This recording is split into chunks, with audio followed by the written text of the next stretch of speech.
بسم اللہ الرحمن الرحیم۔ مختصر القدوری کا 9واں باب ہے کتاب الحج، سبق نمبر 17 میں خوش آمدید۔ آج کے سبق میں ہم باب الجنایات پڑھیں گے۔ عبارت دیکھ لیں، ترجمہ کرتے ہیں، آخر میں اس کی تشریح کرتے ہیں۔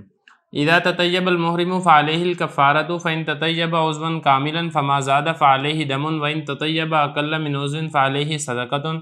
وإن لبس ثوبا مخیطا او غطى رأسه یوما کاملا فعلیہ دم وإن كان أقل من ذلك فعليه صدقة وإن حلق ربع رأسه فصاعدا فعليه دم وإن حلق أقل من الربع فعليه صدقة وإن حلق موضع المحاجم من الرقبة فعليه دم عند أبي حنيفة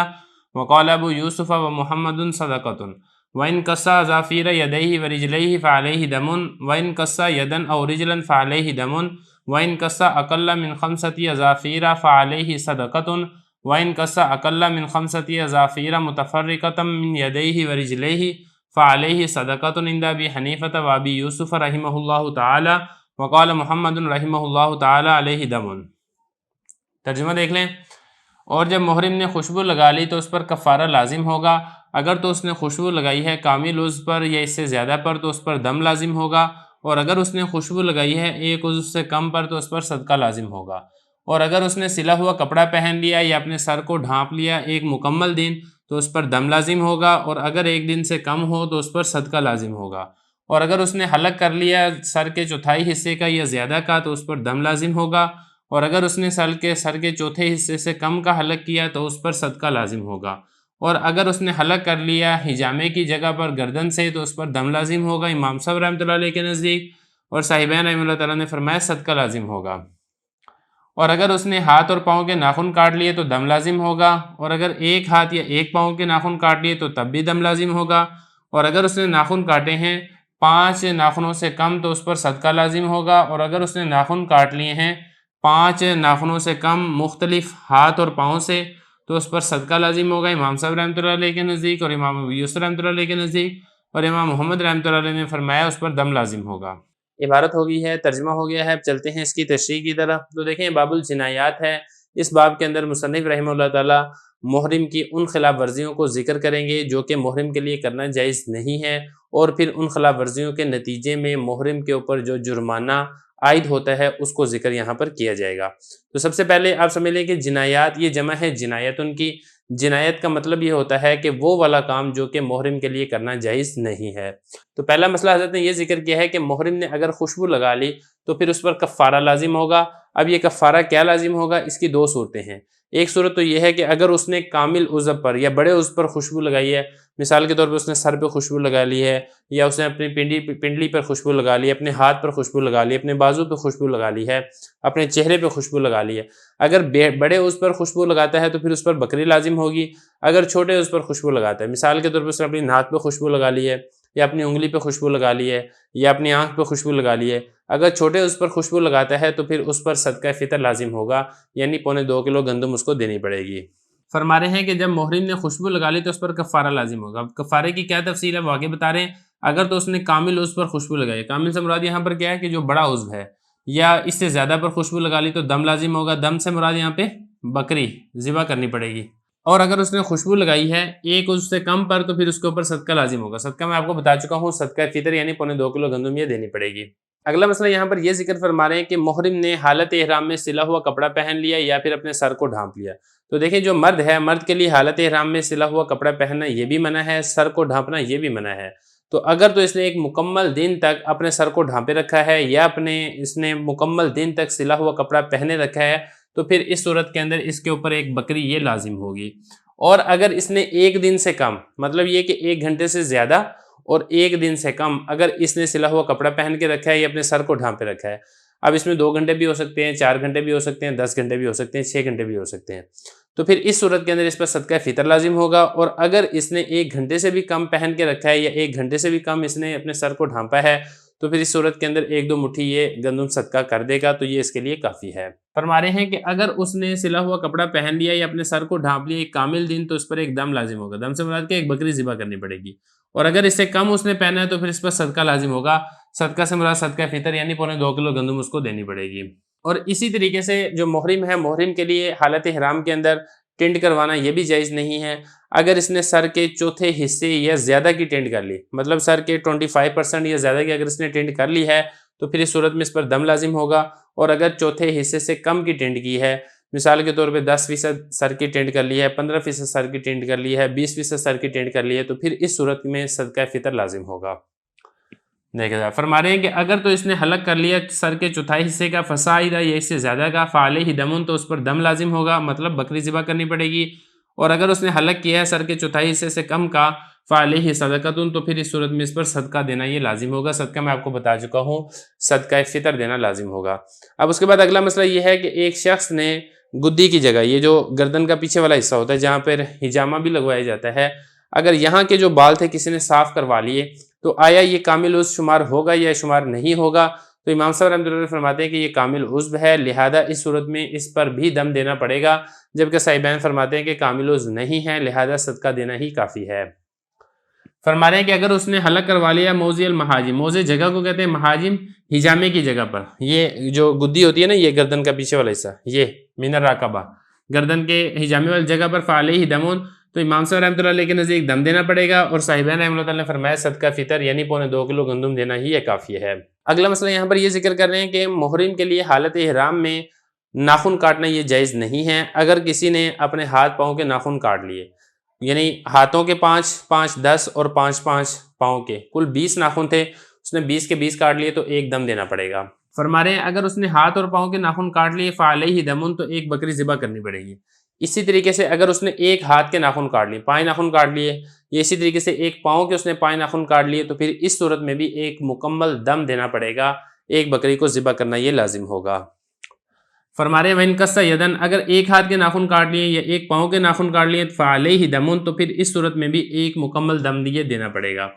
اب اس کے بعد اگلا مسئلہ یہاں پر یہ ذکر فرما رہے ہیں کہ اس نے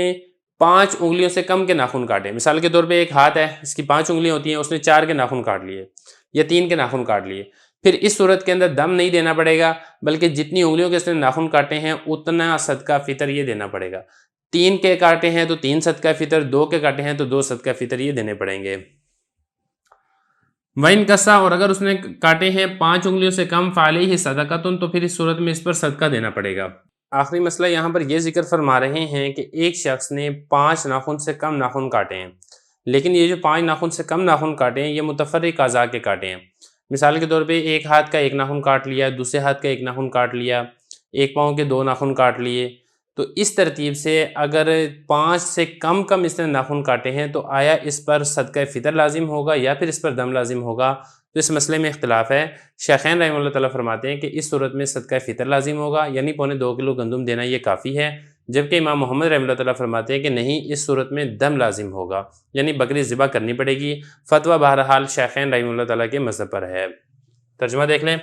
فرما رہے ہیں وَإِن كَسَّ، اور اگر اس نے ناخن کاٹے ہیں 5 ناخنوں سے کم متفرقہ من یدیہ ورجلیہ، ہاتھ پاؤں کے متفرق طور پہ 5 ناخن سے کم کاٹ لیے، فعلیہ صدقۃ، تو صدقہ فطر یعنی 2.25 کلو گندم دینی پڑے گی۔ امام صاحب اور امام ابو یوسف رحمۃ اللہ علیہ کے نزدیک، اور امام محمد رحمۃ اللہ تعالیٰ فرماتے ہیں کہ نہیں، اس صورت میں دم لازم ہوگا، یعنی ایک بکری ذبح کرنی پڑے گی۔ تو یہ جنایات سے متعلقہ پہلا سبق ہے۔ ابھی اس کے بعد کچھ مزید بھی سبق آئیں گے، پھر انشاءاللہ یہ والا باب بھی مکمل ہو جائے گا۔ بسم اللہ الرحمن الرحیم۔ مختصر القدوری کا 9واں باب ہے کتاب الحج، سبق نمبر 18 میں خوش آمدید۔ آج کے سبق میں ہم پڑھیں گے کہ حج میں جمع کرنے کا کیا حکم ہے، اسی طریقے سے کچھ اور جنایات کے بارے میں بھی پڑھیں گے۔ عبارت دیکھ لیں، وَإِن تَطَيَّبَ أَوْ حَلَقَ أَوْ لَبِسَ مِنْ عُذْرٍ فَهُوَ مُخَيَّرٌ إِنْ شَاءَ ذَبَحَ شَاةً وَإِنْ شَاءَ تَصَدَّقَ عَلَى 6 مَسَاكِينَ ب3 أسبوع من الطعام وَإِنْ شَاءَ صَامَ 3 أيام وَإِنْ قَبَّلَ أَوْ لَمَسَ بِشَهْوَةٍ فَعَلَيْهِ دَمٌ أَنْزَلَ أَوْ لَمْ يُنْزِلْ وَمَنْ جَامَعَ فِي أَحَدِ السَّبِيلَيْنِ قَبْلَ الْوُقُوفِ بِعَرَفَةَ فَسَدَ حَجُّهُ وَعَلَيْهِ شَاةٌ وَيَمْضِي فِي الْحَجِّ كَمَا يَمْضِي مَنْ لَمْ يَفْسُدْ حَجُّهُ وَعَلَيْهِ الْقَضَاءُ وَلَيْسَ عَلَيْهِ أَنْ يُفَارِقَ امْرَأَتَهُ إِذَا حَجَّ بِهَا فِي الْقَضَاءِ عِنْدَنَا وَمَنْ جَامَعَ بَعْدَ الْوُقُوفِ بِعَرَفَةَ لَمْ يَفْسُدْ حَجُّهُ وَعَلَيْهِ بَدْنَةٌ وَمَنْ جَامَعَ بَعْدَ الْحَلْقِ فَعَلَيْهِ شَاةٌ وَمَنْ جَامَعَ فِي الْعُمْرَةِ قَبْلَ أَنْ يَطُوفَ 4 أشواط أفسدها وَمَضَى فِيهَا وَقَضَاهَا وَعَلَيْهِ شَاةٌ وَإِنْ وَطِئَ بَعْدَمَا طَافَ 4 أشواط فَعَلَيْهِ شَاةٌ وَلَا تَفْسُدُ امْرَأَتُهُ وَلَا يَلْزَمُهُ قَضَاؤُهَا وَمَنْ جَامَعَ نَاسِيًا كَمَنْ جَامَعَ عَامِدًا فِي الْحُكْمِ۔ ترجمہ دیکھ لیں، اور اگر اس نے خوشبو لگا لی یا اس نے ٹینٹ کروا لی یا اس نے کپڑا پہن لیا عذر سے تو اس کو اختیار ہے، چاہے تو وہ ذبح کر دے بکری کو، چاہے تو وہ صدقہ کر دے 6 مساکین پر 3 سا کھانے کے، اور اگر وہ چاہے تو روزہ رکھے 3 دن، اور اگر اس نے بوسہ لیا یا اس نے شہوت کے ساتھ چھوا تو اس پر ایک دم ہے، انزال ہو یا انزال نہ ہو، اور جس شخص نے جماع کر لیا دونوں راستوں میں سے کسی ایک راستے میں وقوف عرفہ سے پہلے، اس کا حج فاسد ہو جائے گا اور اس پر بکری لازم ہوگی، اور وہ چلتا رہے گا حج میں جیسا کہ چلتا ہے وہ شخص جس کا حج فاسد نہیں ہوتا ہے، اور اس پر قضا لازم ہوگی، اور لازم نہیں ہے اس پر یہ والی بات کہ وہ عورت سے جدا ہو جائے جب اس کے ساتھ حج کرے گا قضا میں ہمارے نزدیک۔ اور وہ شخص جس نے جماع کیا وقوف عرفہ کے بعد اس کا حج فاسد نہیں ہوگا، اور اس پر بادنہ لازم ہوگی، یا ہم کہیں کہ اس پر اونٹنی لازم ہوگی، اور جس شخص نے جماع کر لیا حلق کے بعد تو اس پر بکری لازم ہے۔ جس شخص نے جماع کر لیا عمرے میں 4 چکر طواف کرنے سے پہلے تو عمرہ فاسد ہو جائے گا، اور وہ چلے گا اس عمرے میں اور اس کی قضا کرے گا اور اس پر بکری لازم ہے۔ اور اگر اس نے وطی کر لی 4 چکر کرنے کے بعد تو اس پر بکری لازم ہے اور اس کا عمرہ فاسد نہیں ہوگا، اور اس پر قضا بھی لازم نہیں ہوگی۔ اور جس شخص نے جماع کر لیا بھول کر، وہ ایسے ہی ہے جس نے جماع کیا ہو جان بوجھ کر حکم میں۔ عبارت ہو گئی ہے، ترجمہ ہو گیا ہے، اب چلتے ہیں اس کی تشریح کی طرف۔ تو دیکھیں جنایات کا باب چل رہا ہے، آج کے سبق میں بھی کچھ جنایات ہیں جن کا حکم ہم سمجھیں گے۔ سب سے پہلا حکم تو یہ بتایا ہے کہ کسی شخص نے خوشبو لگائی یا حلق کیا یا کپڑا پہن لیا کسی عذر سے، جیسا کہ آپ کو معلوم ہے کہ احرام کی ممانعات میں سے ایک پابندی یہ بھی ہے کہ آپ خوشبو نہیں لگا سکتے ہیں، آپ حلق نہیں کروا سکتے ہیں، آپ اسی طریقے سے سلا ہوا کپڑا نہیں پہن سکتے ہیں۔ لیکن اگر کسی کی کوئی مجبوری تھی جس کی وجہ سے اس کو یہ والے کام کرنے پڑ گئے تو پھر کیا ہے، تو پھر فرما رہے ہیں کہ اس کو اختیار ہے، چاہے تو وہ ایک بکری ذبح کر دے اس کاموں کے بدلے میں، اور چاہے تو وہ 6 مسکینوں پر 3 سا طعام یا صدقہ کر دے، کیونکہ ایک مسکین ہے اس پر نصف سا ہوتا ہے گندم کا، نصف سا میں آپ کو بتا چکا ہوں تقریباً 2.25 کلو گندم ہوتی ہے، تو اسی طریقے سے جو 6 مسکین ہوں گے تو ان پر نصف سا کے اعتبار سے کل 3 سا یہ بنیں گے، اور اس کو اختیار ہے چاہے تو وہ بکری ذبح کر دے، یہ بھی کر سکتا ہے، چاہے تو وہ 3 سا یعنی 2.25 کلو گندم ضرب 6 یہ کھانا کھلا دے، اور چاہے تو وہ 3 دن کے روزے رکھ لے، اور ان 3 دن کے روزے میں بھی اس کو اختیار ہے، چاہے وہ اس کے بعد رکھ لے، حج کے دنوں میں ہی رکھ لے، یا چاہے وہ واپس آ کے رکھ لے، اس کو اختیار ہے۔ لیکن جو اس نے بکری ذبح کرنی ہے تو بکری حدود حرم کے اندر ہی ذبح کرے گا، بکری یہ کہیں باہر ذبح نہیں کر سکتا ہے۔ اس کے بعد اگلا مسئلہ بتا رہے ہیں کہ اگر کسی نے اپنی بیوی کا بوسہ لے لیا یا شہوت کے ساتھ چھو لیا تو پھر کیا ہوگا، تو تب بھی دم لازم ہوگا، چاہے اس کو انزال ہوا ہو چاہے اس کو انزال نہ ہوا ہو، اور اگر عورت کو بھی شہوت آ گئی ہے تو پھر عورت پر بھی اسی طریقے سے دم لازم ہوگا۔ فرما رہے ہیں کہ جس شخص نے بوسہ لے لیا یا شہوت کے ساتھ چھو لیا تو اس پر دم لازم ہوگا، انزل ولم ینزل، چاہے اس کو انزال ہوا ہو چاہے اس کو انزال نہ ہوا ہو۔ اس کے بعد اگلا مسئلہ بتا رہے ہیں کہ جس نے عورت کی 2 راستوں میں سے کسی راستے میں جماع کر لیا، یعنی اس کے پیشاب کے راستے میں یا پخانے کے راستے میں اس نے جماع کر لیا وقوف عرفہ سے پہلے، تو اس کا حج فاسد ہو جائے گا، اس کا حج یہ فاسد ہو چکا ہے، لیکن یہ حج کے اندر ایسے ہی چلتا رہے گا جس طریقے سے وہ شخص چل رہا ہے جو حج ابھی کر رہے ہیں، حاجیوں کی طرح یہ بھی حج کرتا رہے گا، لیکن بعد میں پھر اگلے سال اس کی قضا یہ لازم ہوگی۔ فرما رہے ہیں کہ جس شخص نے جماع کر لیا 2 راستوں میں سے کسی ایک راستے میں، 2 راستوں سے مراد پیشاب اور پخانے کا راستہ، وقوف عرفہ سے پہلے، تو اس کا حج فاسد ہو جائے گا، وعلیہ شاتن، اور ایک بکری بھی لازم ہوگی جرمانے کے طور پر، ویمزی فی الحج کما یمزی، اور یہ حج میں اسی طریقے سے چلتا رہے گا، مطلب حج کے جو افعال ہیں، اب وقوف عرفہ کے بعد وقوف عرفہ کرے گا، وقوف مزدلفہ کرے گا، وہ سارے کے سارے افعال یہ بھی کرے گا، کما یمزی من لم یفسد حجہ، جیسا کہ کرتا ہے وہ شخص جس کا حج فاسد نہیں ہوتا ہے، وعلیہ القضاء، اور اس پر قضا لازم ہوگی آئندہ سال۔ اس کے بعد اگلا مسئلہ یہاں پر یہ ذکر کیا ہے کہ جس شخص کا حج فاسد ہو گیا تھا جماع کی وجہ سے، اب اگلے سال جب وہ قضا کرنے کے لیے آ رہا ہے، اپنی بیوی کے ساتھ آ رہا ہے، تو کیا اس کے ذمہ لازم ہے کہ اپنی بیوی سے فاصلہ رکھے، اپنی بیوی سے جدا ہو جائے کہ کہیں دوبارہ نہ جماع کر بیٹھے؟ تو حنفیہ کا مذہب یہ ہے کہ اس شخص پر یہ والی بات لازم نہیں ہے کہ وہ اپنی بیوی سے جدا ہو، اپنی بیوی کے ساتھ یہ رہ سکتا ہے، البتہ یہ کہ اگر اس کو فتنے کا خدشہ ہے، اس کو یہ خدشہ ہے کہ میں دوبارہ جماع کر بیٹھوں گا، تو پھر اس کے لیے یہ ضروری ہے کہ اپنی بیوی سے جدا ہو۔ فرما رہے ہیں کہ ایسے شخص پر لازم نہیں ہے کہ وہ اپنی بیوی سے جدا ہو جب اس اپنی بیوی کے ساتھ حج کرے گا، قضا والا حج ہمارے نزدیک اس کے ذمہ یہ لازم نہیں ہے۔ دیکھیں یہاں پہ ہم مسئلہ پہلے یہ پڑھ چکے ہیں کہ وقوف عرفہ سے پہلے اگر اس نے جماع کیا تو حج فاسد ہو جائے گا، اب بتا رہے ہیں کہ وقوف عرفہ اس نے کر لیا تھا پھر اس نے جماع کیا، وقوف عرفہ کے بعد اور حلق کرنے سے پہلے اگر یہ جماع کر لیتا ہے تو حج تو فاسد نہیں ہوگا، لیکن اس کے اوپر 1 اونٹ یا 1 اونٹنی کی قربانی یہ لازم ہوگی بطور جرمانے کے، اس غلطی کی وجہ سے جو اس نے غلطی کی ہے جماع کر کے۔ فرما رہے ہیں کہ جس شخص نے جماع کر لیا وقوف عرفہ کے بعد تو اس کا حج فاسد نہیں ہوگا، وعلیہ بادنہ، اور اس کے اوپر ایک بادنہ یعنی 1 اونٹنی یا 1 اونٹنی کی قربانی لازم ہوگی۔ اگلا مسئلہ دیکھیں، یہ تو تھا کہ جب اس نے جماع کیا ہو وقوف عرفہ کے بعد اور حلق سے پہلے، اور اگر اس نے جماع کیا حلق کے بعد تو پھر کیا مسئلہ ہے؟ تو فرما رہے ہیں کہ پھر اس کے اوپر ایک بکری کی قربانی لازم ہوگی اور اس کا حج درست ہے۔ فرما رہے ہیں کہ جس شخص نے جمع کیا ہو حلق کے بعد تو اس کے اوپر ایک بکری کی قربانی لازم ہوگی اور اس کا حج درست ہے۔ اب اس کے بعد اگلا مسئلہ فرما رہے ہیں کہ جس شخص نے جمع کر لیا عمرے میں تو پھر کیا مسئلہ ہے؟ تو بتا رہے ہیں کہ عمرے کے اندر اگر اس نے طواف کے 4 چکر سے پہلے جمع کیا ہے تو عمرہ فاسد ہو جائے گا، اور اگر اس نے طواف کے 4 چکر کے بعد جمع کیا تو اس کا عمرہ یہ درست ہے۔ فرما رہے ہیں کہ ومن جامع فی العمرۃ، جس نے عمرہ میں جمع کر لیا قبل ان یطوفا، قبل اس کے کہ وہ 4 چکر کا طواف کرتا، افسدھا تو عمرہ فاسد ہو جائے گا، ومضى فیھا لیکن یہ عمرے کے افعال جو ہے یہ کرتا رہے گا، عمرہ اس طریقے سے پورا کر لے گا، وقضاھا اور پھر اس عمرے کی قضا بھی اس کے اوپر لازم ہوگی کیونکہ اس نے اپنا عمرہ یہ فاسد کر دیا ہے۔ وعلیہ شاۃ، اور اس جمع کرنے کی وجہ سے اس کے اوپر ایک بکری کی قربانی کرنا بھی لازم ہوگی۔ وَإِنْ وَطِئَ بَعْدَ مَا طَافَ، اگلا مسئلہ فرما رہے ہیں کہ اگر عمرے کے اندر اس نے جمع کیا تھا 4 چکر کے بعد تو عمرہ تو فاسد نہیں ہوگا، عمرہ اس کا درست ہے، لیکن اس کے اوپر ایک بکری کی قربانی بھی لازم ہوگی۔ فرما رہے ہیں کہ اگر اس نے وطی کر لی 4 چکر طواف کرنے کے بعد فعلیہ شاۃ، تو اس کے اوپر ایک بکری کی قربانی لازم ہوگی، ولا تفسد عمرتہ، لیکن اس کا عمرہ فاسد نہیں ہوگا، ولا یلزمہ قضاؤھا، اور چونکہ اس کا عمرہ فاسد نہیں ہوا ہے لہذا اس کی قضا بھی، اس عمرے کی قضا بھی اس کے اوپر لازم نہیں ہوگی۔ اس کے بعد آخری مسئلہ یہاں پر یہ بیان فرما رہے ہیں کہ یہ جو آپ نے مسئلہ پڑھا تھا جمع کرنے کے بارے میں، یہ جو 3-4 مسائل آئے ہیں اس میں تو تھا جان بوجھ کر جمع کیا ہو، اور اگر اس سے غلطی سے جمع ہو گیا ہو یا اس کو بھولنے کی وجہ سے جمع ہو گیا، اس کو یاد نہ رہا ہو کہ میں تو حالت احرام میں ہوں، تو بتا رہے ہیں کہ مسئلے کے اندر کوئی فرق نہیں ہے، جو جان بوجھ کر جمع کرنے کا حکم ہے وہ ناسین یا بھول کر یا خطان بھی جمع کرنے کا یہی حکم ہے۔ فرما رہے ہیں کہ جس شخص نے بھول کر جمع کر لیا وہ ایسے ہی ہے جس نے جان بوجھ کر جمع کیا، حکم کے اندر کسی قسم کا کوئی فرق نہیں ہے، جو عامدن کا حکم ہے وہی ناسین کا بھی حکم ہے۔ تو کچھ مسائل ہو گئے ہیں، کچھ مسائل باقی ہیں، انشاءاللہ اگلے سبق کے اندر پڑھتے ہیں۔ بسم اللہ الرحمن الرحیم۔ مختصر القدوری کا 9واں باب ہے کتاب الحج، سبق نمبر 19 میں خوش آمدید۔ آج کے سبق میں ہم پڑھیں گے کہ ناپاکی کی حالت میں اگر طواف کر لیا جائے تو کیا حکم ہے، اسی طرح کچھ دیگر مسائل ہیں جن کے حکم کے بارے میں پڑھیں گے۔ عبارت دیکھ لیں، ومن طاف طواف القدوم محدثا فعلیہ صدقۃ وان کان جنوبا فعلیہ شاۃ وان طاف طواف الزیارۃ محدثا فعلیہ شاۃ وان کان جنوبا فعلیہ بدنۃ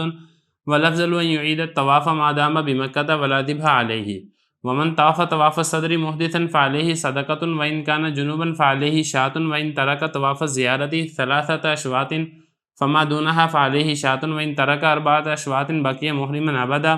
حتی یطوفہا ومن ترک 3 اشواط من طواف الصدر فعلیہ صدقۃ وان ترک طواف الصدر 4 اشواط منہ فعلیہ شاۃ ومن ترک السعی بین الصفا والمروۃ فعلیہ شاۃ وحجہ تام ومن افاض من عرفات قبل الامام فعلیہ دم ومن ترک الوقوف بمزدلفۃ فعلیہ دم۔ ترجمہ دیکھ لیں، اور جس شخص نے طواف قدوم کیا بے وضو کی حالت میں تو اس پر صدقہ ہے، اور اگر جنبی ہونے کی حالت میں کیا تو اس پر بکری لازم ہے، اور اگر اس نے طواف زیارت کر لیا بے وضو کی حالت میں تو بکری لازم ہے، اگر جنبی کی حالت میں کر لیا تو اونٹنی لازم ہے، اور افضل یہ ہے کہ وہ طواف کو دوبارہ لوٹا لے جب تک وہ مکہ میں ہے اور اس پر ذبح لازم نہیں ہوگا۔ اور جس شخص نے طواف صدر کر لیا بے وضو کی حالت میں تو اس پر صدقہ ہے، اور اگر جنبی ہونے کی حالت میں کر لیا تو اس پر بکری ہے، اور جس شخص نے طواف زیارت کے 3 چکر چھوڑ دیے یا اس سے کم تو بکری لازم ہے، اور اگر 4 چکر چھوڑ دیے تو وہ ہمیشہ محرم ہی رہے گا یہاں تک کہ طواف کر لے، اور جس شخص نے 3 چکر چھوڑ دیے طواف صدر کے تو اس پر صدقہ لازم ہے، اور جس شخص نے طواف صدر پورا چھوڑ دیا یا 4 چکر چھوڑ دیے تو اس پر بکری لازم ہے، اور جس شخص نے صحیح چھوڑ دی صفا اور مروہ کے درمیان تو اس پر بکری لازم ہے اور اس کا حج مکمل ہے، اور جو شخص عرفات سے واپس لوٹا امام سے پہلے تو اس پر دم لازم ہے، اور جس شخص نے وقوف مزدلفہ چھوڑ دیا تو اس پر بھی دم لازم ہے۔ پہلا مسئلہ دیکھیں، ومن طاف طواف القدوم محدثا فعلیہ صدقہ، یعنی جس نے طواف قدوم کر لیا بے وضو کی حالت میں تو اس پر صدقہ لازم ہے، اور اگر جنبی ہونے کی حالت میں کر لیا تو اس پر بکری لازم ہے۔ دیکھیں، جو آفاقی ہے یعنی جو مکہ کے رہائشی نہیں ہے وہ حج کے لیے آتا ہے تو اس نے طواف قدوم یہ کرنا ہوتا ہے۔ اگر اس نے طواف قدوم کر لیا ہے بے وضو ہونے کی حالت میں تو 7 چکروں میں سے جتنے چکر یہ بے وضو ہونے کی حالت میں لگائے گا، ہر چکر کے بدلے میں 1 صدقہ فطر یعنی 2.25 کلو گندم یہ دینی پڑے گی۔ اور اسی طریقے سے اگر اس نے جنبی ہونے کی حالت میں اگر اس نے یہ طواف قدوم کر لی ہے تو پھر حضرت فرما رہے ہیں کہ اس کے اوپر بکری دینی یہ لازم ہوگی، تو بہرحال یہ لازم ہوگی۔ اور اگر یہ دوبارہ کر لیتا ہے، مثال کے طور پہ اس نے بے وضو ہونے کی حالت میں کیا تھا یا جنبی ہونے کی حالت میں کیا تھا لیکن بعد میں یہ دہرا لیتا ہے تو پھر یہ والا جو اس کے اوپر جرمانہ لازم ہوا تھا یہ جرمانہ اس سے ساقط ہو جائے گا۔ اگلا مسئلہ بتا رہے ہیں کہ جس شخص نے طواف زیارت کر لیا بے وضو ہونے کی حالت میں تو بکری لازم ہے، اگر جنبی ہونے کی حالت میں کر لیا تو اونٹ یا اونٹنی لازم ہے۔ دیکھیں، طواف زیارت کے بارے میں آپ پڑھ چکے ہیں کہ طواف زیارت یہ قربانی کے دنوں میں کیا جاتا ہے۔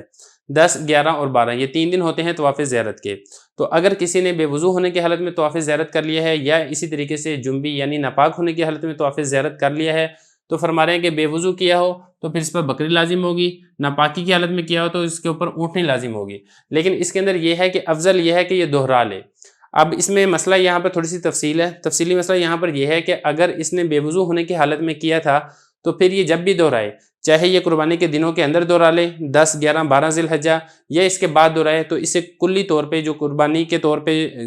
بکری لازم ہوئی تھی وہ بکری اس سے ساقط ہو جائے گی۔ یہ تو ہے کہ جب اس نے بے وضو ہونے کی حالت میں کیا ہو، اور اسی طریقے سے اگر اس نے ناپاکی کی حالت میں کیا تھا تو اگر تو یہ قربانی کے دنوں کے اندر دہرا لیتا ہے واپس، یعنی پاک ہو کے دوبارہ کر لیتا ہے، پھر تو اس سے جرمانہ ساقط ہو جائے گا۔ اور اگر یہ قربانی کے دنوں کے بعد اگر یہ دہراتا ہے تو لیٹ کرنے کی وجہ سے اس کے اوپر ایک بکری کی قربانی یہ لازم ہوگی۔ تو دیکھیں یہی فرما رہے ہیں کہ اگر اس نے طواف زیارت کیا ہو بے وضو ہونے کی حالت میں تو بکری لازم ہے، اور اگر جنبی ہونے کی حالت میں کیا ہو تو بدنہ یعنی اونٹ یا اونٹنی لازم ہے، اور افضل یہ ہے کہ وہ طواف کو دہرا لے جب تک وہ مکہ میں ہے، ولا ذبح علیہ، اور اس کے اوپر ذبح نہیں ہے۔ میں آپ کو تفصیل بتا چکا ہوں، اگر تو بے وضو ہونے کی حالت ہے تو پھر جب بھی دہرائے گا ذبح نہیں ہوگا۔ اگر ناپاکی کی حالت میں اس نے طواف کیا تھا پھر اگر قربانی کے دنوں میں دہرا لیتا ہے تو پھر اس کے اوپر ذبح کرنا لازم نہیں ہوگا۔ اگر قربانی کے دنوں کے بعد یہ لوٹاتا ہے تو پھر اس کے اوپر ایک بکری یہ لازم ہوگی۔ اگلا مسئلہ دیکھیں، ومن طاف طواف الصدر محدثا فعلیہ صدقہ وان کان جنوبا فعلیہ شاۃ۔ دیکھیں آپ کو معلوم ہے کہ حج کے آخر میں طواف صدر کیا جاتا ہے۔ مثال کے طور پہ جب آپ حج سے واپس روانہ ہونے لگتے ہیں تو طواف صدر یہ آپ نے کرنا ہوتا ہے، جس کو طواف وداع بھی کہا جاتا ہے۔ تو اگر کسی نے طواف صدر کر دیا ہے بے وضو ہونے کی حالت میں تو جتنے چکر اس نے بے وضو ہونے کی حالت میں لگائے ہیں ہر چکر کے بدلے میں صدقہ یعنی ایک صدقہ فطر 2.25 کلو گندم یہ دینی پڑے گی۔ اگر ایک لگائے تو 2.25 کلو، 2 چکر لگا لیے تو 3.5 کلو، اسی طریقے سے اگر 7 چکر لگائے ہیں تو آپ اس کو 7 کو ضرب دے دیں 2.25 کلو کے ساتھ۔ اور اسی طریقے سے اگر اس نے جنبی ہونے کی حالت میں یہ طواف صدر کر لیا تو پھر اس کے اوپر بکری لازم ہوگی۔ لیکن اس میں بھی یہی ہے کہ اگر ایسی غلطی ہو جاتی ہے تو پھر ان کو چاہیے کہ اس کو واپس لوٹا لیں، اور جب اس کو واپس لوٹا لیں گے تو پھر یہ جو جرمانہ ہے ان سے ساقط ہو جائے گا۔ اگلا مسئلہ یہاں پر یہ سمجھیں کہ طواف زیارت، جیسا کہ آپ کو معلوم ہے کہ ایام نہر کے اندر طواف زیارت یہ کیا جاتا ہے۔ تو اگر کسی شخص نے طواف زیارت کے 3 چکر یا 3 سے کم چھوڑ دیے، مطلب 4 سے کم ہونے چاہیے، تو پھر اس صورت کے اندر قربانی لازم ہوتی ہے بکری کی قربانی۔ لیکن یہ بکری کی قربانی اس وقت لازم ہوگی کہ جب آپ ایام نہر کے اندر دوبارہ نہیں کر لیتے ہیں۔ اگر تو آپ دوبارہ کر لیتے ہیں طواف زیارت تو پھر یہ جو قربانی لازم ہوئی تھی یہ قربانی آپ سے ساقط ہو جائے گی۔ لیکن اس میں بھی تھوڑی سی تفصیل ہے، وہ تفصیل اس کے اندر یہ ہے کہ اگر آپ اس کو دہراتے ہیں ایام نہر کے اندر یعنی قربانی کے دنوں میں ہی اگر آپ ریپیٹ کر لیتے ہیں تو پھر تو آپ کے اوپر کچھ بھی لازم نہیں ہوگا، اور اگر آپ اس کو دہراتے ہیں قربانی کے دن گزرنے کے بعد اگر آپ دہراتے ہیں تو پھر آپ پر لیٹ کرنے کی وجہ سے صدقہ فطر یہ لازم ہوگا۔ اور اگر آپ وہاں سے وطن واپس آ گئے ہیں تو پھر اب تو دوبارہ جانا مشکل ہے، تو پھر اس صورت کے اندر یہ ہے کہ آپ ایک بکری یہاں سے بھیج دیں یا وہاں پہ کسی کو کہہ دیں کہ میری طرف سے بکری یہ ذبح کر دو، تو جب بکری ذبح کر دی جائے گی تو آپ کے اوپر جو جرمانہ ہوا تھا وہ جرمانہ یہ ادا ہو جائے گا۔ تو دیکھیں ذرا یہ بتا رہے ہیں کہ اگر کسی شخص نے طواف زیارت کے 3 چکر چھوڑ دیے، فما دونہا یہ 3 چکر سے کم چھوڑے، فعلیہ شاۃ، تو پھر اس کے اوپر ایک قربانی یہ لازم ہے۔ کس کی قربانی؟ بکری کی قربانی لازم ہے۔ مسئلے کے اندر تفصیل ہے، وہ ساری میں آپ کو بتا چکا ہوں۔ اگلا مسئلہ دیکھیں، وَإِن تَرَكَ أَرْبَعَةَ أَشْوَاطٍ بَقِيَ مُحْرِمًا أَبَدًا حَتَّى يَطُوفَهَا۔ فرما رہے ہیں کہ جس نے طواف زیارت کے 4 چکر یا 4 سے زیادہ چھوڑ دیے، 4 چھوڑ دیے، 5 چھوڑ دیے، 6 چھوڑ دیے یا 7 کے 7 ہی چھوڑ دیے، تو پھر ایسا شخص حلال نہیں ہوگا، ہمیشہ یہ محرم ہی رہے گا جب تک یہ دوبارہ طواف زیارت نہیں کر لیتا ہے۔ تو یہ فرما رہے ہیں وَإِن تَرَكَ أَرْبَعَةَ أَشْوَاطٍ، اور اگر اس نے طواف زیارت کے 4 چکر چھوڑ دیے تو وہ محرم ہی رہے گا ہمیشہ، حتیٰ یطوفہا، یہاں تک کہ وہ طواف زیارت کو کر نہیں لیتا ہے۔ اگلا مسئلہ دیکھیں، جس شخص نے 3 چکر چھوڑ دیے ہیں طواف صدر کے تو اس پر صدقہ لازم ہے۔ طواف صدر میں آپ کو بتا چکا ہوں جس کو طواف وداع بھی کہتے ہیں۔ اگر طواف وداع کے 3 چکر چھوڑ دیے ہیں یا 2 چکر چھوڑ دیے ہیں تو پھر اس صورت کے اندر اس پہ ہر چکر چھوڑنے کے بدلے میں ایک صدقہ فطر لازم ہوگا۔ مثال کے طور پہ اگر 1 چکر چھوڑا ہے تو پھر اس میں ایک صدقہ فطر یعنی 2.25 کلو گندم، اگر 2 چھوڑے ہیں تو پھر اس کو آپ ڈبل کر دیں یعنی 3.5 کلو، اور اگر 3 چھوڑے ہیں تو پھر اس کے اندر آپ مزید 2.25 کلو کا آپ اضافہ کر لیں۔ اور اگر پورا طواف صدر ہی چھوڑ دیا، یہ 4 چکر چھوڑے ہیں، 5 چکر چھوڑے ہیں، 6 چکر چھوڑے ہیں یا 7 پورے کا پورا طواف صدر چھوڑ دیا، تو پھر اس صورت کے اندر فرما رہے ہیں کہ ایک بکری کی قربانی یہ لازم ہوگی۔ اگر طواف چھوڑ کے آپ واپس آ گئے تو پھر اس میں یہ ہے کہ آپ وہاں پہ بکری روانہ کر دیں یا وہاں پہ کسی کو کہہ دیں کہ میری طرف سے ایک بکری ذبح کر دیں، تو اس طریقے سے آپ سے جرمانہ ادا ہو جائے گا۔ اور اگر یہ ہے کہ ابھی واپس نہیں لوٹے ہیں، آپ ابھی مکہ میں ہیں، تو طواف صدر آپ دہرا لیں، جب آپ دہرا لیں گے تو پھر آپ سے یہ جرمانہ ساقط ہو جائے گا۔ فرما رہے ہیں کہ اور اگر طواف صدر پورا چھوڑ دیے، 4 چکر چھوڑ دیے، اسی طریقے سے 5 یا 6 چکر چھوڑ دیے، فعلیہ شاتن تو پھر اس کے اوپر بکری کی قربانی یہ لازم ہے۔ اگلا مسئلہ دیکھیں، جس شخص نے صفا مروہ کی صحیح چھوڑ دی تو پھر ایک بکری کی قربانی لازم ہوگی اور حج اس کا مکمل ہے۔ دیکھیں صفا مروہ کی صحیح یہ لازم ہے اور واجب ہے، لہذا ترک واجب کی وجہ سے اس کے اوپر بکری کی قربانی یہ لازم ہوگی، لیکن حج کے اوپر فرق نہیں آئے گا، حج اس کا تام اور مکمل ہے اور حج اس کا درست یہ ادا ہو جائے گا۔ اگلا مسئلہ یہاں پہ دیکھیں، ومن افاض من عرفات قبل الامام فعلیہ دم، جو شخص عرفات سے لوٹ آئے امام سے پہلے تو اس پر دم لازم ہے۔ دیکھیں میدان عرفات میں حاجی پر یہ لازم ہوتا ہے کہ وہ غروب آفتاب تک میدان عرفات میں ہی ٹھہرے گا، باہر نکلنا جائز نہیں ہوتا۔ اگر کوئی شخص میدان عرفات سے غروب آفتاب سے پہلے باہر نکل آتا ہے تو اس پر لازم ہوتا ہے کہ یہ غروب آفتاب سے پہلے واپس لوٹ آئے۔ لیکن اگر کوئی شخص باہر تو نکل آئے لیکن غروب آفتاب سے پہلے وہ واپس میدان عرفات میں نہیں گیا ہے تو پھر اس شخص کے اوپر بھی ایک دم یعنی ایک بکری کی قربانی یہ لازم ہوتی ہے۔ لیکن اگر کوئی شخص غروب آفتاب کے بعد نکلتا ہے میدان عرفات سے، چاہے وہ امام سے پہلے ہی کیوں نہ نکل جائے، تو پھر اس صورت میں اس کے اوپر قربانی لازم نہیں ہوگی۔ فرما رہے ہیں کہ جو شخص عرفات سے لوٹا امام سے پہلے تو اس پر قربانی لازم ہوگی۔ آخری مسئلہ بہت آسان ہے، فرما رہے ہیں کہ وقوف مزدلفہ یہ بھی ایک واجب ہے، لہذا اگر کوئی شخص وقوف مزدلفہ چھوڑ دیتا ہے تو اس کے اوپر بھی بکری کی قربانی یہ لازم ہوتی ہے۔ بسم اللہ الرحمن الرحیم۔ مختصر القدوری کا 9واں باب ہے کتاب الحج، سبق نمبر 20 میں خوش آمدید۔ آج کے سبق میں ہم حالت احرام میں شکار کے بارے میں کچھ مسائل پڑھیں گے۔ عبارت دیکھ لیں، ومن ترک رمی الجمار فی الیام کلھا فعلیہ دم وان ترک رمی احد الجمار الثلاث فعلیہ صدقۃ وان ترک رمی جمرۃ العقبۃ فی یوم النحر فعلیہ دم ومن اخر الحلق حتی مضت ایام النحر فعلیہ دم عند ابی حنیفہ رحمہ اللہ تعالی وکذلک ان اخر طواف الزیارۃ عند ابی حنیفہ رحمہ اللہ تعالی وَإِذَا قَتَلَ الْمُحْرِمُ صَيْدًا وَدَلَّ عَلَيْهِ مَنْ قَتَلَهُ فَعَلَيْهِ الْجَزَاءُ سَوَاءٌ فِي ذَلِكَ الْعَامِدُ وَالنَّاسِ وَالْمُبْتَدِي وَالْعَائِدُ والجزاء عند ابي حنيفة وابي يوسف رحمه الله تعالى ان يقوم الصيد في المكان الذي قتله فيه او في اقرب المواضع منه ان كان في برية يقومه ذو عدل ثم هو مخير في القيمة ان شاء ابتاع بها هديا فذبحه ان بلغت قيمته هديا وان شاء اشترى بها طعاما فتصدق به على كل مسكين نصف صاع من بر او صاع من تمر او صاع من شعير وإن شاء صام عن كل نصف صاع من بر يوما وعن كل صاع من شعير يوما فإن فضل من الطعام أقل من نصف صاع فهو مخير إن شاء تصدق به وإن شاء صام عنه يوما كاملا۔ ترجمہ دیکھ لیں، اور جس شخص نے رمی جمار کو چھوڑ دیا تمام دنوں میں تو اس پر دم لازم ہے، اور جس شخص نے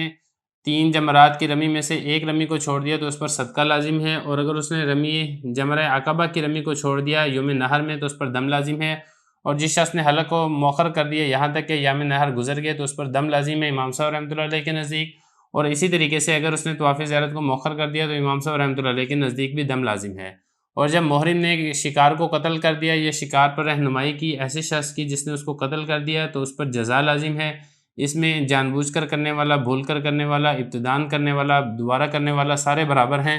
اور جزا امام صاحب اور امام ابو یوسف رحمۃ اللہ علیہ کے نزدیک یہ ہے کہ شکار کی قیمت لگائی جائے گی اس جگہ میں جس میں اس نے اس کو قتل کیا ہے، یا پھر قریبی جگہ میں، اگر وہ جگہ جنگل میں ہو قیمت لگائیں گے 2 عادل آدمی، پھر اس کو اختیار ہوگا قیمت میں، چاہے تو وہ اس کے ذریعے سے ہدی خرید لے، اس کو ذبح کر دے اگر اس کی قیمت ہدی تک پہنچ جاتی ہے، اور اگر چاہے تو وہ اس کے بدلے میں کھانا خرید لے اور صدقہ کرے ہر مسکین پر نصف سا گندم کا یا ایک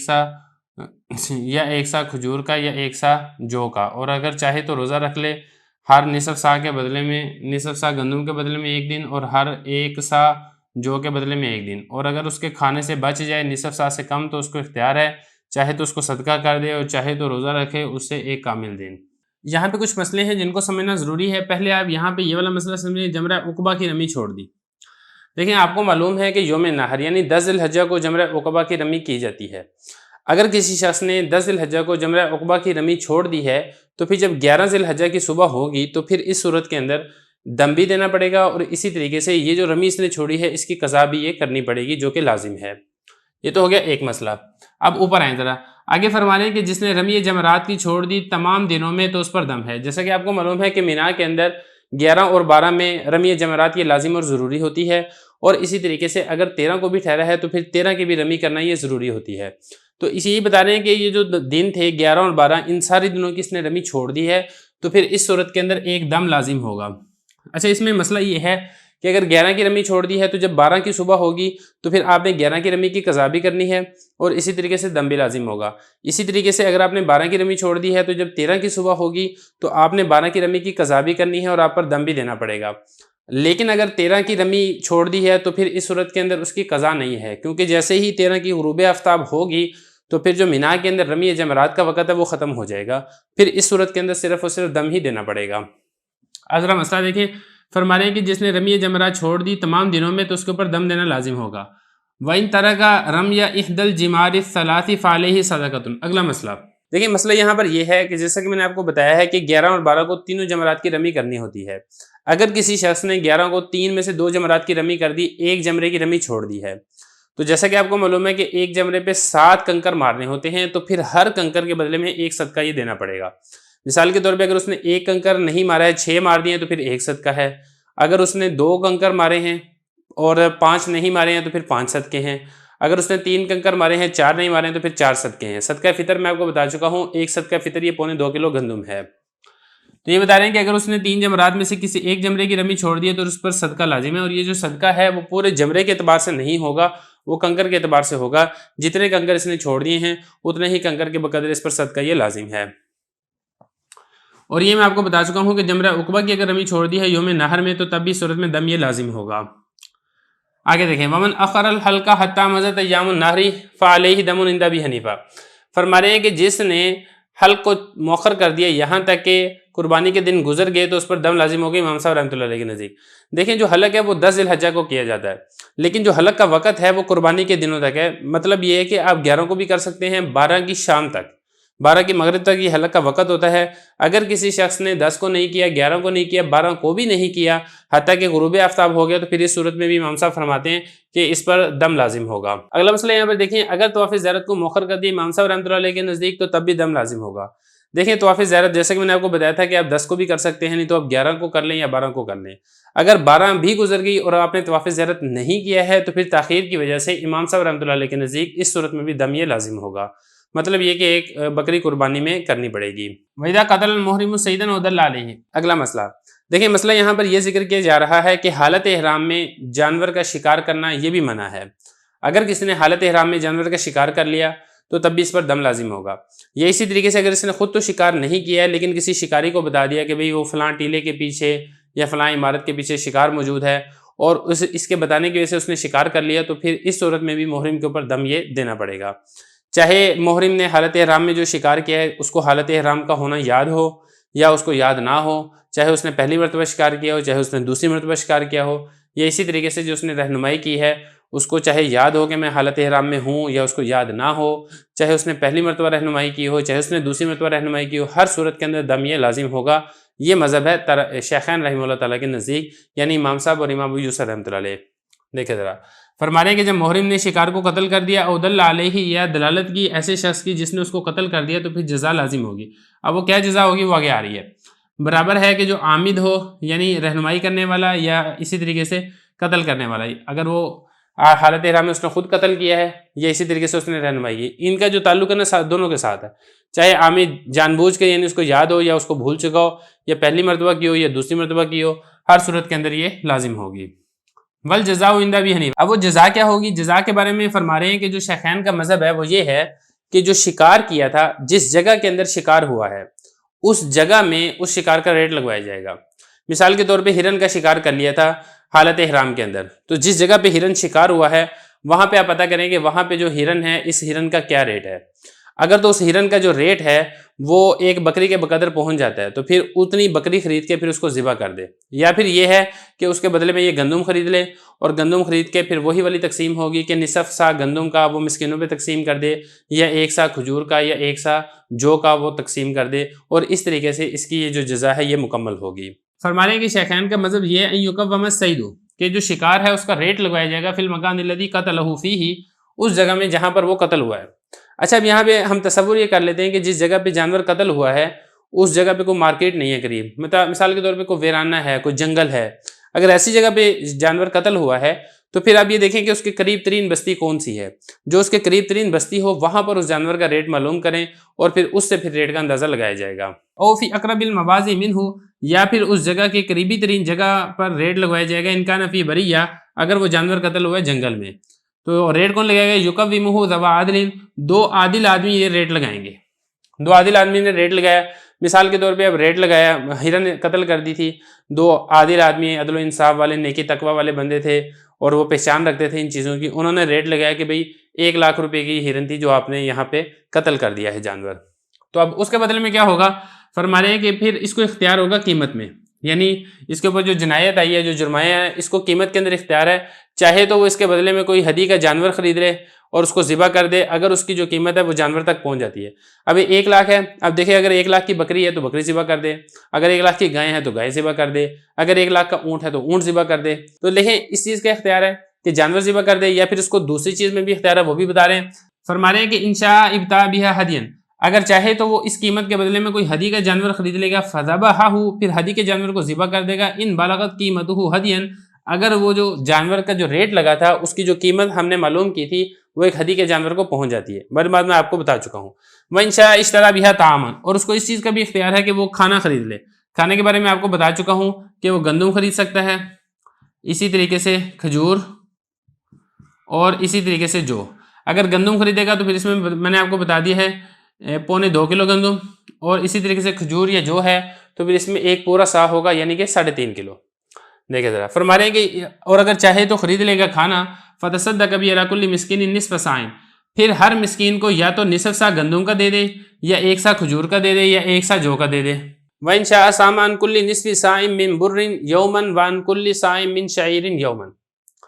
دیکھیں بات یہ چل رہی تھی کہ یہ ریٹ لگوانے کے بعد اس جانور کا ہدی کا جانور بھی ذبح کر سکتا ہے، یا پھر دوسری صورت یہ تھی کہ پھر اس کا یہ غلہ خرید لے اور غلہ خرید کے یہ پھر مسکینوں کے اندر تقسیم کر دے۔ ایک تیسری صورت اور بھی بتا رہے ہیں، وہ یہ ہے کہ جو غلے کا ریٹ لگا تھا، مثال کے طور پہ جو جانور تھا ہم نے اس کا ریٹ لگا تو ریٹ یہ لگا کہ اتنے ریٹ میں 10 سا جو آ سکتے ہیں، تو ایک طریقہ تو یہ ہے کہ 10 سا جو ہے اس میں ہر مسکین کو ایک ایک جو تقسیم کر دے۔ دوسرا اس میں طریقہ یہ ہے کہ ایک سا کے بدلے میں، ایک سا جو کے بدلے میں ایک دن کا روزہ رکھ لے، اس کو اس چیز کا بھی اختیار ہے۔ فرما رہے ہیں وَإِنْ شَاءَ صَامَ عَنْ كُلِّ نِصْفِ صَاعٍ، اور اگر چاہے گا تو روزہ رکھے گا ہر نصف سا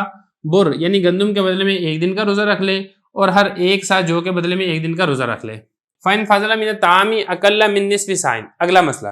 دیکھیں، یہاں پہ مسئلہ یہ ہے، یہ تو میں نے مثال دی تھی نا آپ کو 10 سا جو کی، اب ہم یہاں پہ تصور یہ کر لیتے ہیں کہ جو جانور اس نے مارا تھا اس کا جو ریٹ لگا، اس ریٹ کے بدلے میں 10.25، یعنی 10.25 سا جو آ سکتی ہے۔ تو اب اس میں کیا کیا جائے گا؟ 10 سا جو میں تو آسان ہے بھائی کہ 10 سا میں ایک سا کے بدلے میں ایک روزہ رکھ لے گا، جو اوپر میں ایک سا کا چوتھائی ہے یعنی 25% ہے، اس کے بدلے میں کیا ہوگا؟ تو بتا رہے ہیں کہ اس کے بدلے میں اس کو دو باتوں کا اختیار ہے۔ ایک تو اس کو یہ اختیار ہے کہ اوپر والا جو 25% ہے اس کو وہ صدقہ کر دے، اور اس کو اس چیز کا بھی اختیار ہے کہ اوپر والے 25 کے بدلے میں بھی یہ ایک اضافی روزہ رکھ لے، اس کو اس چیز کا بھی اختیار ہے۔ دیکھیں فرما رہے ہیں کہ اگر کھانے سے بچ جائے لیکن جو بچ رہا ہے وہ نصف سا سے کم بچ رہا ہے، اگر تو نصف سا یا نصف سا سے زیادہ بچ رہا ہے پھر تو ایک مکمل روزہ رکھے گا، اگر نصف سا سے کم بچتا ہے تو پھر کیا ہوگا؟ فرما رہے ہیں فَهُوَ مُخَيَّرٌ، تو اس کو اختیار ہے، چاہے تو وہ جو اوپر والی بچی ہے اس کو صدقہ کر دے، وَإِنْ شَاءَ صَامَ عَنْهُ يَوْمًا كَامِلًا، یا پھر اس کے بدلے میں ایک مکمل دن کا روزہ رکھ لے۔ بسم اللہ الرحمن الرحیم۔ مختصر القدوری کا 9واں باب ہے کتاب الحج، سبق نمبر 21 میں خوش آمدید۔ آج کے سبق میں ہم پڑھیں گے کہ احرام کے اندر بچھو مارنا، اور اسی طریقے سے کچھ مزید جانوروں کے بارے میں پڑھیں گے کہ جن جانوروں کا مارنا جائز ہے اور کن جانوروں کا مارنا یہ جائز نہیں ہے۔ عبارت دیکھ لیں۔ وقال محمد یجب فی الصید النذیر فیما له نذیر ففی الذبح شاۃ وفی الضبع شاۃ وفی الارنب عناق وفی النعامة بدنة وفی الیربوع جفرة ومن جرح صیدا او نتف شعره او قطع عضوا منه ضمن ما نقص من قیمته وان نتف ریش طائر او قطع قوائم صید فخرج به من حیز الامتناع فعلیہ قیمته کاملة ومن کسر بیض صید فعلیہ قیمته فإن خرج من البیضة فرخ میت فعلیہ قیمته حیا ولیس فی قتل الغراب والحداة والذئب والحیة والعقرب والفارة والقلب العقور جزاء ولیس فی قتل البعوض والبراغیث والقراد شیء ومن قتل قملة تصدق بما شاء ومن قتل جرادة تصدق بما شاء وتمرة خیر من جرادة۔ امام محمد رحمۃ اللہ علیہ نے فرمایا کہ واجب ہوگی شکار میں نذیر ایسے جانور کی جس کی نذیر پائی جاتی ہے، لہذا ہرن میں بکری لازم ہوگی، بجو میں بکری لازم ہوگی، خرگوش میں بکری کے 6 مہینے کا بچہ لازم ہوگا،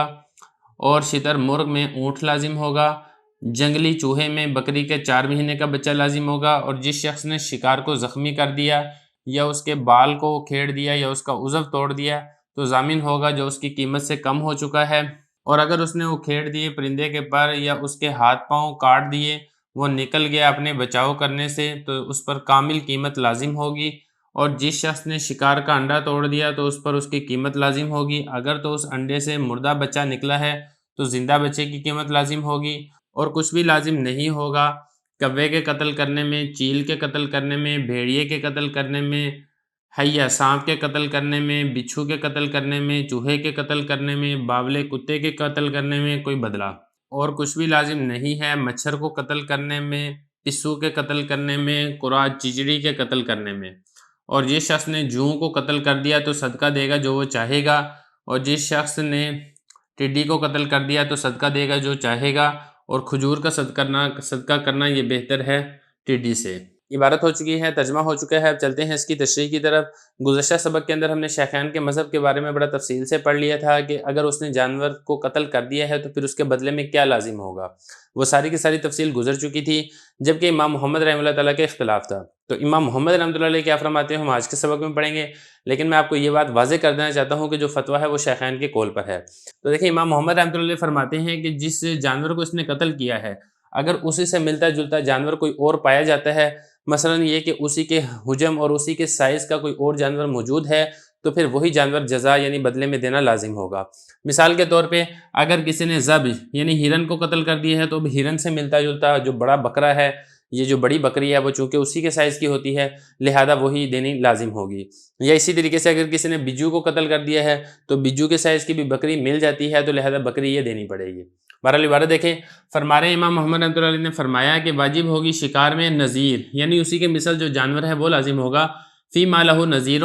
اس صورت میں کہ جو جانور اس نے قتل کیا اس کی نظیر مارکیٹ میں پائی جاتی ہے یعنی اس کی مماثل کوئی اور جانور موجود ہو۔ اگر اس نے جانور ایسا قتل کیا ہے کہ جس کے مماثل کوئی اور جانور مارکیٹ میں نہیں ہے تو پھر اس صورت کے اندر قیمت لازم ہوگی۔ یہ قول ہے امام محمد رحمۃ اللہ علیہ کا، لیکن میں آپ کو بتا چکا ہوں کہ فتویٰ وہ شیخین کے قول پر ہے۔ تو فرما رہے ہیں کہ نظیر جس کی نظیر پائی جاتی ہے اس میں نظیر واجب ہوگی۔ مثال کے طور پہ ہرن میں بکری لازم ہوگی کیونکہ بکری ہرن کی نظیر ہے، اور اسی طریقے سے بجو میں بکری لازم ہوگی کیونکہ بکری یہ بھی بجو کی نظیر ہے، اور اسی طریقے سے ارنب اگر اس نے خرگوش کو قتل کیا ہے تو بکری کا 6 مہینے کا بچہ چونکہ وہ بھی خرگوش کے سائز کا ہی ہوتا ہے تو لہذا وہ دینا پڑے گا، اور اسی طریقے سے اگر کسی نے شتر مرغ قتل کر دیا ہے تو پھر بادانہ یعنی اونٹ یا اونٹنی یہ لازم ہوگی، اور اسی طریقے سے اگر کسی نے یربوع جنگلی چوہے کو قتل کیا ہے تو پھر بکری کا 4 مہینے کا بچہ چونکہ وہ بھی جنگلی چوہے کے سائز کا ہوتا ہے تقریباً یا تھوڑا سا بڑا ہوتا ہوگا تو لہذا وہ یہ دینا پڑے گا۔ دیکھیں یہاں تک تو مسئلہ تھا کہ اس نے جانور کو قتل کیا، اب یہاں سے آگے بتا رہے ہیں کہ جانور کو قتل نہیں کیا ہے لیکن جانور کو نقصان پہنچایا ہے، تو جانور کو نقصان پہنچایا تو پھر کیا لازم ہوگی جزا، وہ بتا رہے ہیں۔ فرما رہے ہیں کہ اگر اس نے کسی شکار کو زخمی کر دیا یا اس کے بال اکھیڑ دیے یا اس کا کوئی عضو توڑ دیا، اس کی ٹانگ توڑ دی، اس کا بازو توڑ دیا، اس کا کان کاٹ دیا، اس کی ایک آنکھ پھوڑ دی، اس طریقے سے کوئی ایسا نقصان پہنچایا کہ جس سے جانور کی جان تو نہیں گئی ہے لیکن اس کا نقصان ہو گیا، تو پھر اس صورت میں کیا ہوگا، ضامن ما نقص من قیمتہ ہی، تو جتنی قیمت کا اس نے نقصان پہنچایا ہے اتنی کا یہ ضامن ہوگا۔ مثال کے طور پہ اگر اس نے ایک ٹانگ توڑی ہے، ایک بکری تھی اس کی ٹانگ توڑ دی، اب یہاں پہ دیکھیں کہ بکری صحیح سالم اس کی پرائس کیا ہے اور جو ٹانگ ٹوٹی ہوئی بکری ہے اس کی پرائس کیا ہے، تو جو فرق ہوگا وہ فرق اس سے لے لیا جائے گا۔ وَإِن نَتَفَ رِيشَ طَائِرٍ أَوْ قَطَعَ قَوَائِمَ صَيْدٍ فَخَرَجَ بِهِ مِنْ حَيِّزِ الْامْتِنَاعِ۔ اگلا مسئلہ، اگر اس نے کسی پرندے کے پر اکھیڑ دیے جس کی وجہ سے وہ اپنا بچاؤ کرنے سے نکل گیا، مطلب یہ ہے کہ جو پرندہ ہے اگر اس کے اوپر کوئی حملہ کرتا ہے، کوئی جانور حملہ کرتا ہے یا کوئی دوسرا پرندہ حملہ کرتا ہے تو وہ اڑ کے اپنا بچاؤ کر لیتا ہے، لیکن اگر اس نے اس کے پر ہی کاٹ دیے ہیں تو اب تو وہ اڑ نہیں سکتا، جب وہ اڑ نہیں سکتا ہے تو اپنے آپ کو نقصان دہ چیزوں سے بچا نہیں سکتا ہے، تو ایسی صورت کے اندر اگرچہ پرندہ ابھی مرا نہیں ہے زندہ ہے لیکن اس کی کامل قیمت یہ دینی پڑے گی۔ اب ذرا اس کو دیکھیں،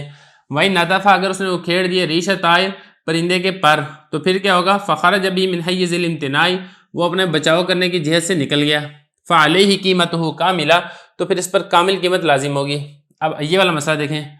قطع قوائم صید، یہ اسی طریقے سے اس نے کسی شکار کے ہاتھ پاؤں یہ کاٹ دیے،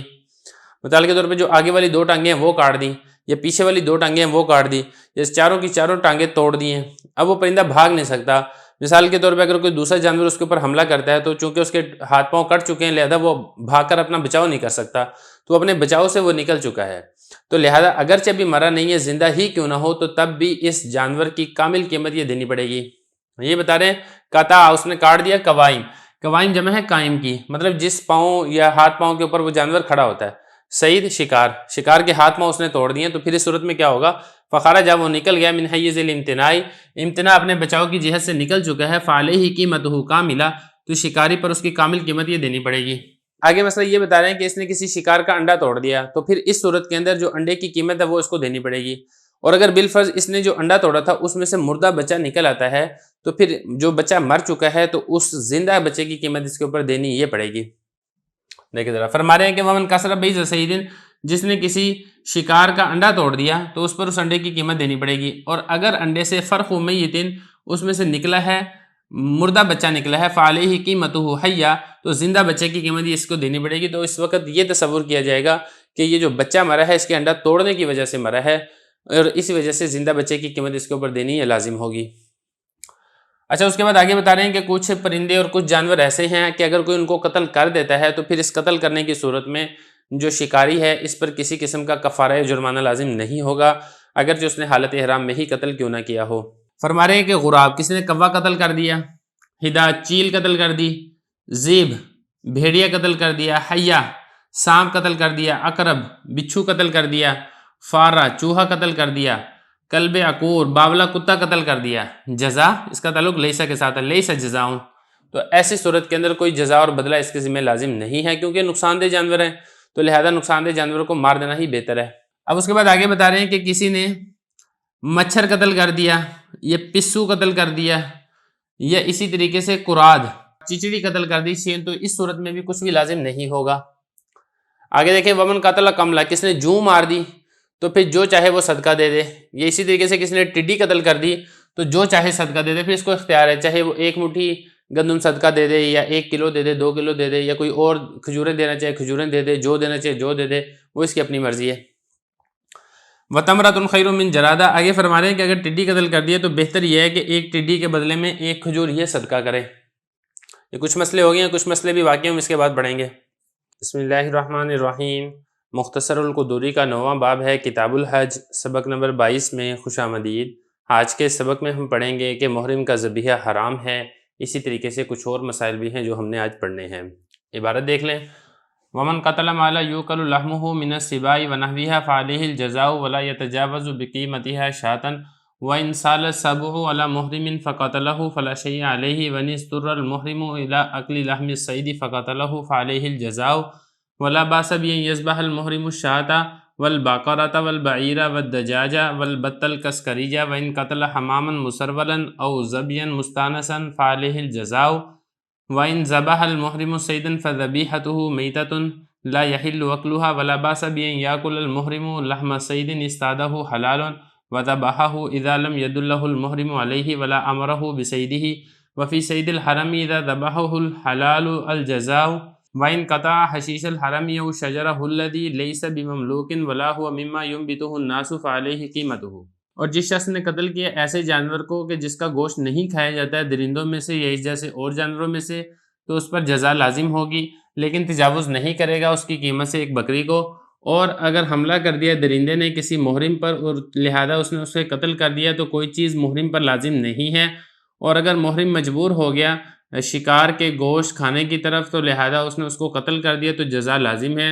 اور کوئی حرج نہیں ہے کہ محرم ذبح کرے بکری کو، گائے کو، اونٹ کو، مرغی کو، پالتو بطخ کو، اور اگر اس نے قتل کر دیا پاجامہ پہنے ہوئے کبوتر کو یا مانوس ہرن کو تو اس پر جزا لازم ہے، اور اگر محرم نے ذبح کر دیا شکار کو تو لہذا محرم کا ذبیحہ یہ مردار ہے، اس کا کھانا حلال نہیں ہے۔ اور کوئی حرج نہیں ہے کہ محرم شکار کا گوشت کھائے جس کو اس نے شکار کیا ہو حلال ہونے کی حالت میں اس کو ذبح کیا ہو، جبکہ اس محرم نے اس شکار پر رہنمائی نہ کی ہو اور نہ ہی شکار کرنے کا حکم دیا ہو۔ اور حرم کے شکار میں جبکہ حلال شخص اس کو ذبح کرے جزا لازم ہوتی ہے، اور اگر اس نے اکھیڑ دی حرم کی گھاس یا ایسا درخت جو کسی کی مملوکہ نہیں ہے اور نہ ہی وہ ان میں سے ہے جس کو لوگ اگاتے ہیں تو اس پر قیمت لازم ہے۔ عبارت ہو چکی ہے، ترجمہ ہو چکا ہے، اب چلتے ہیں اس کی تشریح کی طرف۔ پہلا مسئلہ حضرت نے یہاں پر یہ ذکر کیا ہے کہ کسی شخص نے حالت احرام کے اندر ایسا جانور قتل کر دیا جو کہ درندہ ہے، جس کا گوشت نہیں کھایا جاتا ہے، تو پھر اس صورت میں کیا ہوگا؟ تو فرما رہے ہیں کہ اس صورت کے اندر جو اس کی قیمت ہے وہ لازم ہوگی، لیکن جو قیمت ہے وہ بکری کی قیمت سے تجاوز نہیں کرنی چاہیے، کیونکہ اس کا گوشت تو ہم کھا نہیں سکتے، آ جا کے اس کی کھال کی ہی قیمت ہو سکتی ہے، تو لہذا کھال کی جتنی بھی قیمت ہو بکری کی قیمت سے نہیں بڑھنی چاہیے۔ خلاصہ یہ کہ بکری کی قیمت ہی لازم ہوگی۔ فرما رہے ہیں کہ جس شخص نے قتل کر دیا ایسا جانور جس کا گوشت نہیں کھایا جاتا ہے درندوں میں سے، یہ اس طریقے سے کچھ اور جانور ہیں جو درندے تو نہیں ہیں لیکن ان کا گوشت نہیں کھایا جاتا ہے، مثال کے طور پہ گدھا ہے، اب گدھا درندہ تو نہیں ہے لیکن اس کا گوشت نہیں کھایا جاتا ہے، تو لہذا اس صورت میں جزا لازم ہوگی، لیکن یہ جو جزا لازم ہوگی یہ اس کی قیمت کے برابر ہوگی، لیکن وہ قیمت بکری کی قیمت سے تجاوز نہیں کرنی چاہیے۔ ایٹ دا اینڈ یہ ہے کہ بکری کی قیمت ہی لازم ہوگی، اس سے زیادہ لازم نہیں ہوگی۔ اگلا مسئلہ وَإِن سَالَ السَّبُعُ عَلَى مُحْرِمٍ فَقَتَلَهُ فَلَا شَيْءَ عَلَيْهِ، فرما رہے ہیں کہ اگر درندے نے کسی محرم پر حملہ کر دیا، اس نے اپنے بچاؤ کی وجہ سے اس کو قتل کر دیا، تو ایسی صورت کے اندر محرم پر جزا لازم نہیں ہوگی اور اس کو کسی قسم کا جرمانہ نہیں دینا پڑے گا۔ فرما رہے ہیں کہ وَإِن سَالَ اگر حملہ کر دیا سبو درندے کو کہتے ہیں، اسی کی جمع آتی ہے سبا، اگر درندے نے محرم پر حملہ کر دیا تو لہذا محرم نے اسے قتل کر دیا تو کوئی چیز اس پر لازم نہیں ہوگی۔ اگلا مسئلہ فرما رہے ہیں کہ ایک جو محرم تھا حالت احرام میں، اس کو بھوک بہت زیادہ لگی ہے اور وہ بیچارہ مجبور ہو گیا ہے، اس کے پاس کھانے کی کوئی چیز نہیں تھی، لہذا مجبوری میں آ کے اس نے کسی جانور کا شکار کر کے اس کا گوشت کھایا ہے، تو اس صورت میں بھی جزا لازم ہوگی۔ فرما رہے ہیں وَإِنِ اسْتُرَّ اور اگر مجبور ہو جائے محرم شکار کے گوشت کھانے کی طرف، اس کو کچھ اور کھانے کو نہیں مل رہا، صرف اس کے سامنے یہی ایک ہرن ہی ہے، تو لہذا اس نے اس کو شکار کر کے کھا لیا، تو لہذا بھی صورت میں فَعَلَيْهِ الْجَزَاءُ اس کے اوپر جزا لازم ہوگی۔ اس کے بعد آگے بتا رہے ہیں کہ جو محرم ہے وہ حالت احرام میں بکری ذبح کر سکتا ہے، گائے ذبح کر سکتا ہے، بعیر اونٹ ذبح کر سکتا ہے، مرغی ذبح کر سکتا ہے، والبتہ الکسکری جو پالتو بطخ ہے اس کو بھی ذبح کر سکتا ہے۔ اس کے ذبح کرنے میں کسی قسم کا کوئی حرج نہیں ہے اور ذبح کرنے کی وجہ سے کسی قسم کی جزا لازم نہیں ہوگی۔ آگے فرما رہے ہیں کہ کسی شخص نے حمام مسرول اصل میں نا یہ سروال سے ہے، سروال کہتے ہیں شلوار کو، مطلب یہ کہ وہ کبوتر جس نے شلوار پہنی ہو، پجامہ پہنا ہو، اصل میں اس میں مطلب یہ ہوتا ہے کہ اس کے پاؤں کے اوپر بال ہوتے ہیں، تو اس پاؤں پہ بال ہونے کی وجہ سے اس کبوتر کو حمام مسرول کہہ دیا جاتا ہے۔ تو اگر کسی نے حالت احرام میں حمام مسرول کو قتل کر دیا، اصل میں یہ کبوتر ہوتے ہیں جیسے کہ اگر اللہ تعالیٰ آپ کو لے جائے تو آپ وہاں پہ دیکھیں گے کہ بہت سے کبوتر یہ پھر رہے ہوتے ہیں، تو اگر کسی ایسے کبوتر کو قتل کیا ہے جس کے پاؤں اور ٹانگوں پہ بال ہیں، یا اسی طریقے سے کسی ایسے مانوس ہرن کو اس نے قتل کر دیا جو انسانوں سے مانوس ہے، تو پھر اس صورت کے اندر بھی جزا لازم ہوگی، کیونکہ اصل خلقت کے اعتبار سے یہ جنگلی جانور ہیں، اگرچہ کسی وجہ سے یہ مانوس ہو گئے ہیں لیکن اعتبار ان کے انس اور مانوس ہونے کا نہیں ہے، اعتبار ان کے جنگلی ہونے کا ہے۔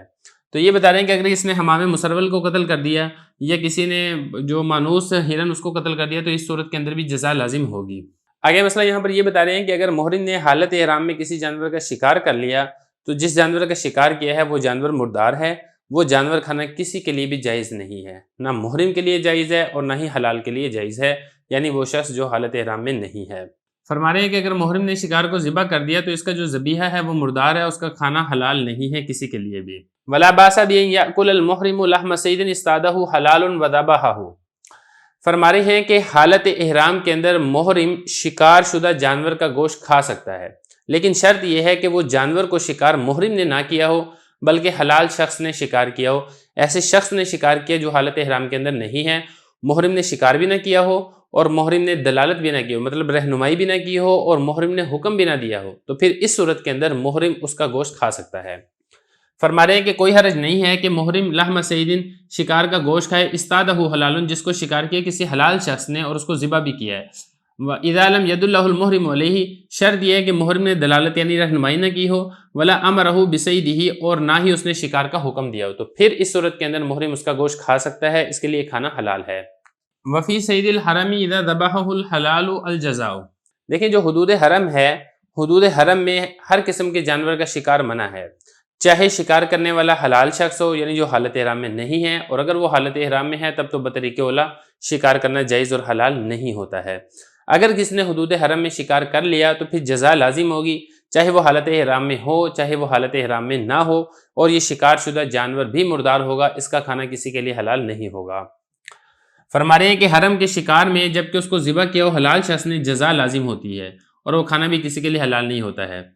اور اسی طریقے سے اگر کسی نے حرم کی گھاس اکھیڑ دی یا ایسا درخت اکھیڑ دیا جو کسی کی مملوکہ نہیں ہے ولا ہوا، اور وہ گھاس بھی اس میں سے ہے جس کو لوگ اگاتے نہیں ہیں، تو پھر اس صورت کے اندر اس گھاس کی یا اس درخت کی قیمت دینا یہ لازم ہوگا، اور یہ والا کام بھی کرنا جائز نہیں ہے۔ اگر کوئی کر لے گا تو پھر جزا یہ لازم ہوگی۔ بسم اللہ الرحمن الرحیم۔ مختصر القدوری کا 9واں باب ہے، کتاب الحج، سبق نمبر 23 میں خوش آمدید۔ باب الجنایات کا یہ آخری سبق ہے جس کے اندر کچھ ہم مسائل پڑھیں گے۔ اسی طریقے سے ایک مسئلہ ہم یہاں پر یہ بھی پڑھیں گے کہ محرم حالت احرام کے اندر شکار کو فروخت کر سکتا ہے یا نہیں کر سکتا ہے۔ عبارت دیکھ لیں، وَكُلُّ شَيْءٍ فَعَلَهُ الْقَارِنُ مِمَّا ذَكَرْنَا أَنَّ فِيهِ عَلَى الْمُفْرِدِ دَمًا فَعَلَيْهِ دَمَانِ دَمٌ لِحَجَّتِهِ وَدَمٌ لِعُمْرَتِهِ إِلَّا أَن يَتَجَاوَزَ الْمِيقَاتَ مِنْ غَيْرِ إِحْرَامٍ ثُمَّ يُحْرِمُ بِالْعُمْرَةِ وَالْحَجِّ فَيَلْزَمُهُ دَمٌ وَاحِدٌ وَإِذَا اشْتَرَكَ مُحْرِمَانِ فِي قَتْلِ صَيْدِ الْحَرَمِ فَعَلَى كُلِّ وَاحِدٍ مِّنْهُمَا الْجَزَاءُ كَامِلًا وَإِذَا اشْتَرَكَ حَلَالَانِ فِي قَتْلِ صَيْدِ الْحَرَمِ فَعَلَيْهِمَا جَزَاءٌ وَاحِدٌ وَإِذَا بَاعَ الْمُحْرِمُ صَيْدًا أَوِ ابْتَاعَهُ فَالْبَيْعُ بَاطِلٌ۔ ترجمہ دیکھ لیں، اور ہر وہ کام جو قارن کرتا ہے، جو ہم نے ذکر کیا کہ جس کام پر مفرد پہ ایک دم لازم ہوتا ہے تو قارن پر 2 دم لازم ہوں گے، ایک دم حج کا اور ایک دم عمرے کا، مگر یہ کہ وہ میقات سے تجاوز کر جائے بغیر احرام کے، پھر وہ احرام باندھ لے عمرے کا اور حج کا، تو لازم ہوگا اس کو ایک دم۔ اور جب 2 محرم شریک ہو جائیں حرم کے شکار کے قتل کرنے میں تو ان میں سے ہر ایک پر کامل جزا ہوگی، اور جب 2 شریک ہو جائیں حلال شخص حرم کے شکار کے قتل کرنے میں تو دونوں پر ایک ہی جزا لازم ہوگی، اور جب محرم شکار کو بیچ دے یا خرید لے تو یہ بے باطل ہے۔ عبارت ہوگی ہے، ترجمہ ہو گیا ہے۔ اب چلتے ہیں اس کی تشریح کی طرف۔ تو دیکھیں یہاں تک ہمارا جو باب الجنایات ہے یہ تقریباً مکمل ہو چکا ہے۔ کون سے کام کی وجہ سے کون سا دم لازم آئے گا، کون سا بدلہ آئے گا، وہ ساری کی ساری تفصیل پیچھے گزر چکی ہے۔ تو پہلا مسئلہ یہاں پر یہ ذکر فرما رہے ہیں کہ ہر وہ دم جو مفرد پر ایک دم لازم ہوتا ہے جنایت کرنے کی وجہ سے، قارن کے اوپر 2 دم لازم ہوں گے۔ وجہ یہ ہے کہ قارن کے ڈبل احرام ہے، ایک احرام ہے اس کا حج کا اور ایک احرام ہے اس کا عمرے کا، اور اس نے بیک وقت دونوں احراموں کی خلاف ورزی کی ہے، لہذا قارن کے اوپر ڈبل جرمانہ ہوگا۔ اگر اس نے دم دینا ہے تو پھر ڈبل دم لازم ہوگا۔ مثال کے طور پہ مفرد نے اگر 1 بکری ذبح کرنی ہے تو قارن نے 2 بکریاں ذبح کرنی ہے، مفرد نے اگر 1 گائے ذبح کرنی ہے تو قارن نے 2 گائیں ذبح کرنی ہے۔ اسی طریقے سے مفرد نے اگر 2.25 کلو گندم یہ صدقہ کرنا ہے تو قارن نے 3.5 کلو گندم یہ صدقہ کرنا ہے۔ خلاصہ یہ ہے کہ جو بھی جنایت ہوگی مفرد کے اوپر، قارن کے اوپر وہ ڈبل ہو جائے گی۔ فرما رہے ہیں کہ ہر وہ کام جو قارن کرتا ہے، جو ہم نے ابھی ذکر کیا، مفرد پر جس پر ایک دم آتا ہے فعلیہ دمان، تو قارن کے اوپر 2 دم ہوں گے۔ ایک دم تو ہوگا حج کی وجہ سے، دوسرا دم ہوگا عمرے کی وجہ سے کہ اس نے بیک وقت دونوں احراموں کی خلاف ورزی کی ہے۔ مگر ایک مسئلہ ایسا ہے کہ جس کی وجہ سے قارن کے اوپر بھی سنگل دم ہی لازم ہوتا ہے۔ وہ مسئلہ کیا ہے کہ حالت احرام میں وہ میقات کو کراس کر جائے بغیر احرام کے۔ جیسا کہ آپ کو معلوم ہے کہ میقات کو بغیر احرام کے کراس کرنا یہ جائز نہیں ہے، لیکن اگر قارن میقات کو بغیر احرام کے کراس کر جاتا ہے اور پھر وہ آگے جا کے احرام باندھتا ہے تو ایسے شخص کے اوپر ایک ہی دم لازم ہوگا۔ لیکن اگر یہ آگے جانے کے بعد دوبارہ واپس لوٹ آتا ہے قارن اور دوبارہ میقات میں آگے احرام باندھ لیتا ہے تو پھر اس قارن کے اوپر بھی کسی قسم کا کوئی دم لازم نہیں ہوگا، مگر یہ کہ تجاوز کر جائے وہ میقات کو بغیر احرام کے، پھر وہ عمرے اور حج کا احرام باندھے تو پھر اس کے اوپر ایک ہی دم لازم ہوگا، 2 دم لازم نہیں ہوں گے۔ اگلا مسئلہ فرما رہے ہیں کہ 2 محرم شخص، یعنی 2 ایسے شخص جو حالت احرام کے اندر ہیں، اگر وہ کسی جانور کے قتل کے اندر شریک ہو گئے تو دونوں کے اوپر کامل جزا لازم ہوگی۔ ایسا نہیں ہے کہ آدھی جزا ایک کے اوپر آ جائے، آدھی جزا ایک کے اوپر آ جائے، کیونکہ یہاں پہ جو مسئلہ ہے وہ ہے حالت احرام کی خلاف ورزی کرنے کا، اور حالت احرام کی خلاف ورزی دونوں کامل طریقے سے کر رہے ہیں، لہذا انہوں نے شکار اگر کیا ہو حدود حرم کے اندر یا انہوں نے حدود حرم سے باہر شکار کیا ہو، دونوں صورتوں کے اوپر دونوں کے اوپر کامل جزا یہ لازم ہوگی۔ فرما رہے ہیں وَإِذَا اشْتَرَكَ کا جب شریک ہو جائے 2 محرم شخص حرم کے شکار کے قتل کرنے میں فَعَلَى كُلِّ وَاحِدٍ مِّنْهُمَا، تو ان دونوں میں سے ہر ایک پر کامل جزا لازم ہوگی۔ لیکن اگر 2 حلال شخص حدود حرم کے اندر کسی جانور کے قتل کے اندر شریک ہو جاتے ہیں تو پھر دونوں پر ایک ہی جزا لازم ہوگی، کیونکہ یہاں پر جو جنایت ہے وہ یہ ہے حدود حرم کی خلاف ورزی کرنے کی، اور حدود حرم کی ایک خلاف ورزی کی جا رہی ہے جس کے اندر یہ دونوں شریک ہیں، لہذا دونوں کے اوپر آدھی آدھی وہ چٹی آ جائے گی، جس کی وجہ سے دونوں پھر یہ بری ہو جائیں گے۔ فرما رہے ہیں کہ جب دو حلال شخص شریک ہو جائیں حرم کے شکار کے قتل کرنے میں تو ان دونوں پر ایک ہی جزا لازم ہوگی، دو جزا لازم نہیں ہوگی۔ اس کے بعد آخری مسئلہ حضرت یہ فرما رہے ہیں کہ جس طریقے سے محرم کے لیے شکار کرنا یہ جائز نہیں ہے، شکار پر رہنمائی کرنا، شکار کا پتہ بتلانا یہ جائز نہیں ہے، بالکل اسی طریقے سے حالت احرام میں شکار کی خرید و فروخت کرنا یہ بھی جائز نہیں ہے۔ اگر محرم نے حالت احرام کے اندر کوئی شکار خریدا ہے تو تب بھی بیع باطل ہے، اگر کوئی شکار بیچا ہے تو تب بھی بیع باطل ہے۔ فرما رہے ہیں کہ جب محرم کسی شکار کو بیچ دے یا اس کو خرید لے تو یہ بیع باطل ہے، بیع منعقد نہیں ہوگی۔ تو یہاں تک ہمارا باب الجنایات یہ مکمل ہو چکا ہے۔ اب اس سے بعد آگے ہم باب الاحصار کو شروع کریں گے۔ بسم اللہ الرحمن الرحیم۔ مختصر القدوری کا 9واں باب ہے کتاب الحج، سبق نمبر 24 میں خوش آمدید۔ آج کے سبق میں ہم باب الاحصار پڑھیں گے۔ عبارت دیکھ لیں۔ اذا احصر المحرم بعدو او اصابه مرض يمنعه من المزيج جاز له التحلل وقيل له ابعث شاة تذبح في الحرم وواعد من يحملها يوما بعينه يذبحها فيه ثم تحلل فإن كان قارنا بعث دمين ولا يجوز ذبح دم الإحصار إلا في الحرم ويجوز ذبحه قبل يوم النهر عند أبي حنيفة وقال لا يجوز ذبح للمحصر بالحج إلا في يوم النهر ويجوز للمحصر بالعمرة أن يذبح متى شاء والمحصر بالحج إذا تحلل فعليه حجة وعمرة وعلى المحصر بالعمرة القضاء وعلى القارن حجة وعمرتان وإذا بعث المحصر هديا ووعدهم أن يذبحوه في يوم بعينه ثم زال الإحصار فإن قدر على إدراك الهدي والحج لم يجوز له التحلل ولزمه المزي وإن قدر على إدراك الهدي دون الحج تحلل وإن قدر على إدراك الحج دون الحج جاز له التحلل استحسانا ومن أحصر بمكة وهو ممنوع عن الوقوف والطواف كان محصرا وإن قدر على إدراك أحدهما فليس بمحصر۔ ترجمہ دیکھ لیں۔ اور جب محرم کو روک دیا جائے کسی دشمن کی وجہ سے یا اس کو کوئی ایسا مرض پہنچ جائے جو اس کو چلنے سے روک دے تو اس کے لیے حلال ہونا جائز ہے، اور اسے کہا جائے گا کہ بکری بھیجو جو کہ ذبح ہو حرم میں، اور وعدہ کرو جو اس کو لے کر جائے گا ایک متعین دن کا جس میں وہ ذبح کرے، پھر حلال ہو۔ اور اگر وہ قارن ہو تو بھیجے گا 2 دم کو یعنی 2 بکریوں کو، اور جائز نہیں ہے دم احصار کو ذبح کرنا مگر حرم میں ہی، اور جائز ہے ذبح کرنا یوم نحر سے پہلے امام صاحب رحمۃ اللہ علیہ کے نزدیک، اور صاحبین نے فرمایا جائز نہیں ہے محصر کے لیے حج کے لیے الا مگر یہ کہ یوم نحر میں ہو، اور جائز ہے محصر بالعمرہ کے لیے یہ کہ وہ ذبح کرے جب وہ چاہے، اور محصر بالحج جب وہ حلال ہو جائے گا تو اس پر ایک حج اور ایک عمرہ لازم ہوگا، اور محصر بالعمرہ اس پر قضا لازم ہوگی، اور قارن پر ایک حج اور 2 عمرے لازم ہوں گے۔ اور جب محصر نے ایک ہدی کو بھیجا اور اس سے وعدہ لیا کہ وہ اس کو ذبح کریں گے خاص دن میں، پھر احصار زائل ہو گیا تو اگر تو وہ قادر ہو حج اور ہدی اور حج کو پکڑنے پر تو جائز نہیں ہے اس کے لیے حلال ہونا، اور اس کے لیے لازم ہوگا چلنا، اور اگر وہ قادر ہو ہدی کو پکڑنے پر نہ کہ حج کو پکڑنے پر تو وہ حلال ہو جائے گا، اگر وہ قادر ہو حج کو پکڑنے پر نہ کہ ہدی کو پکڑنے پر تو جائز ہے اس کے لیے حلال ہونا استحساناً۔